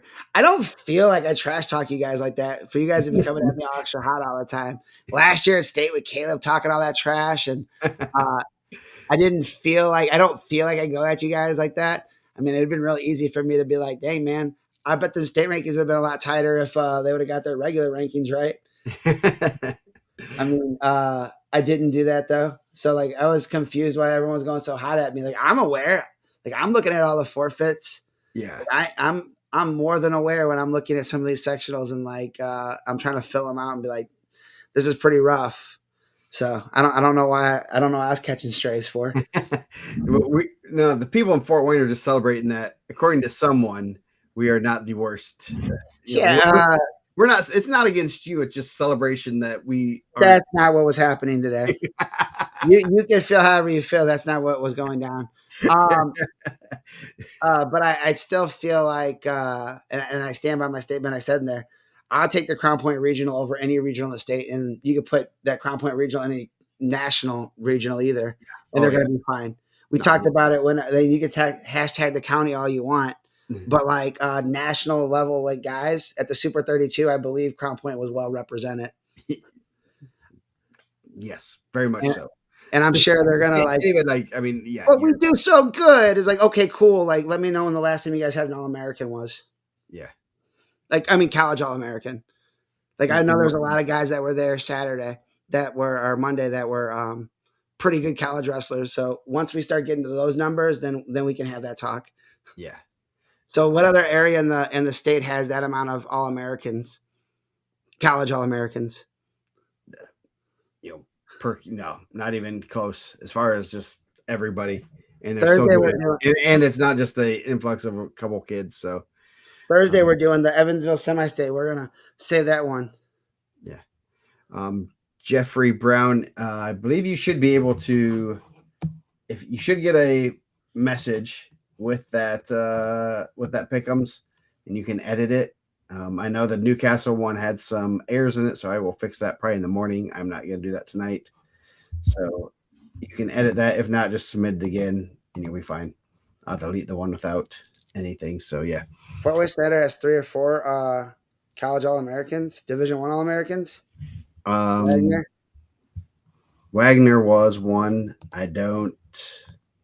Because man, if we're even trickling down to like Division Three, and we're trickling down to JUCO and D2, the region's even deeper there. Yeah, I do not know if. Let's see. Greg Wagner. Tony Vaughn was third in '94. Way long time ago. They've had a couple. Some D3 guys. Tom Bennett 3 times. Good dude there. Yeah, so they've had quite a few All-Americans total, but yeah, they've had 2 different ones 4 times. Chris Trykov was an NCAA champ for Calumet in like 1930, back before the war. Yeah, so you got, I mean, just going over the recent ones: Crown Point, Shenandoah, Portage, Crown Point, Chesterton, Crown Point, Lawrenceburg, Chesterton, Mater Dei, Lawrenceburg, Chesterton, Mater Dei, Penn, Lawrenceburg, Brownsburg, New Pal, Hanover Central, Mater Dei, New Pal, Hanover Central. You know, it's, yeah. And we just missed 3 of the Ohio State ones. Yeah. Yeah. Do I not have those on there? Yeah, I have Crown Point. Yeah, that was a couple of Crown Point were the first ones. Yeah. So, but yeah. Anyway, yeah, I always love those numbers because they do rile some people up, and we did early on when this was when the hangouts, we called it the hangouts. We did have Maligned on. Maybe we need to have him on again right after the season to explain it. But it's I'll say it is not a perfect system. It does a pretty darn good job though. So and unfortunately we have to try to determine these teams. We can't vote. We can't have a vote in that time of the year to have 12 teams in. I was just like, I mean, dude, that's a system we have. Like, doesn't bother me, but like, I was like, why am I getting trolled? Like, I'm over here I'm trying to, like, do these opacity meetings, and I'm like, dude, why am I catching strays right now? I didn't do anything. Yeah, so don't worry. The J County Regional will be. They are already doxing Maligned and trying to find him. And I feel the opposite. I feel like if we don't like it as a semi-state, then step it up, man. Like, if you don't like it as a semi-state, stop throwing so many forfeits out there. Stop taking weekends off. Stop raising people's hand. Yeah, wrestle your matches. Report your results. I think some of it's result reporting. I did. Well, we're never going to do that because we're trying to trick people. I did find one team that was pretty highly ranked, and I'll double check to release this of some strength of schedule that I was really curious about. We have some coaches that think they're tiptoeing into East Chicago with guys with and they wouldn't put their records on the bracket if they couldn't have to. Yeah. Oh yeah. They're like, shh, don't say nothing. Yeah. Don't. My guy's pretty good. Shh. Like, oh, okay, cool. Like, yeah. No, I saw some teams with strength of schedule that were one that was pretty high, the highest one in Fort Wayne, and I was like, there's another team that is in their same conference that I'm like, they have a little bit better schedule than them. He's like, how is this one so much higher? And then I saw that they didn't have a lot of their results in, so that their strength of schedule, the results they did have were good results because all the good teams reported the results against them. so, so they got a little bump there, but interesting. Just a lot of good data and interesting to see. It ain't Malign's fault that like the semi-state's down. He doesn't live out here. He doesn't coach out here. Yeah. Like I think there's some teams that are doing the right things and trying to rebuild that, and there's like some teams that aren't. So stop taking February to October off. Yeah. I mean, it's that easy, right? The Yeah. coaches that are successful, the coaches that are out there grinding, the same coaches that are at the best teams are the coaches that are always there. If you're taking your summers off and you want to go fishing and do whatever, then then expect to be a low semi-state. Yeah. Prairie Heights has the highest strength of schedule in the Fort Wayne semi-state. Shout out Brett Smith. He's not even coaching there anymore. Shout out Brett Smith anyways. Yeah, so I'm gonna double check to make sure we can release that. But yeah, it's good stuff. It's just it's interesting seeing all that stuff. Trying to link all the teams together. It's basically your team, your results, and then your opponent's results and their results versus their results, and it's kind of really big algorithm of numbers and stuff that's hard to do. Yeah, like that dude's doing the best he can do, man. I'm Nick. I had you guys pegged as the number one, man. Yes, because I did not expect the top teams there to be there, but I think a lot of it is kind of who they. I put in a bunch of Prairie Heights results today, so and I'm sure if we had those 10 results in their strength of schedule would drop tremendously. So they didn't have all their NACC duels. I'll say that much. It's not. No, I did it. We're gonna do a fishing podcast right after this, man. We're time for fishing and wrestling, man. Matt Henry had a successful career. I'm sure he was doing some fishing in there. I would be willing to bet, just to preview the Evansville show. My boy Royce Malone probably out there doing some fishing, getting dubs at the regional. Yes, I would be shocked if I found out he's a hunt only guy. Nah, he's outdoors. He is doing something. He is wearing camo most of the time when he's outside. The Trojan Red. Yeah, if I found out that he was the squirrel hunting champion of Indiana and the rabbit hunting champion of the world and did no fishing whatsoever, I'd be floored. Yeah, he's probably been to Bass Lake before. I can say that much. I know for a fact because I've seen the pictures. Parker Reynolds, defending state champ, also probably one of the best fishermen. I watched that dude reeling. His dad sent me a video of him reeling at a shark from the shore in waters that I swam in before. And you got to put sharks in sideways so they can't get you. Like, I didn't even know. Him and Josh were just pulling a shark right on the shore. That's why he's a state champ, wrestling sharks. Dude, for real. In the off season. I mean, hey, you got to put the time in the room and on the beach. If you're on the beach, you got to find something to wrestle. Yeah, that dude's reeling in like actual sharks. Like, not like, oh, that's a little bit. That could be, maybe that's a shark. No, like literally, it was like probably like, I don't know if it was 5, maybe at least 4-foot shark. It was big. Yeah. It wasn't Jaws, but man, it was maybe Jaws' nephew. Nice. So, well, we are at strike of midnight, so we have 3 more of these coming on. So we will be back tomorrow. Next week. Tomorrow. 222. Racking up those numbers, getting closer to the 260 episode. We're getting all those South Bend guys or Fort Wayne Snyder guys on.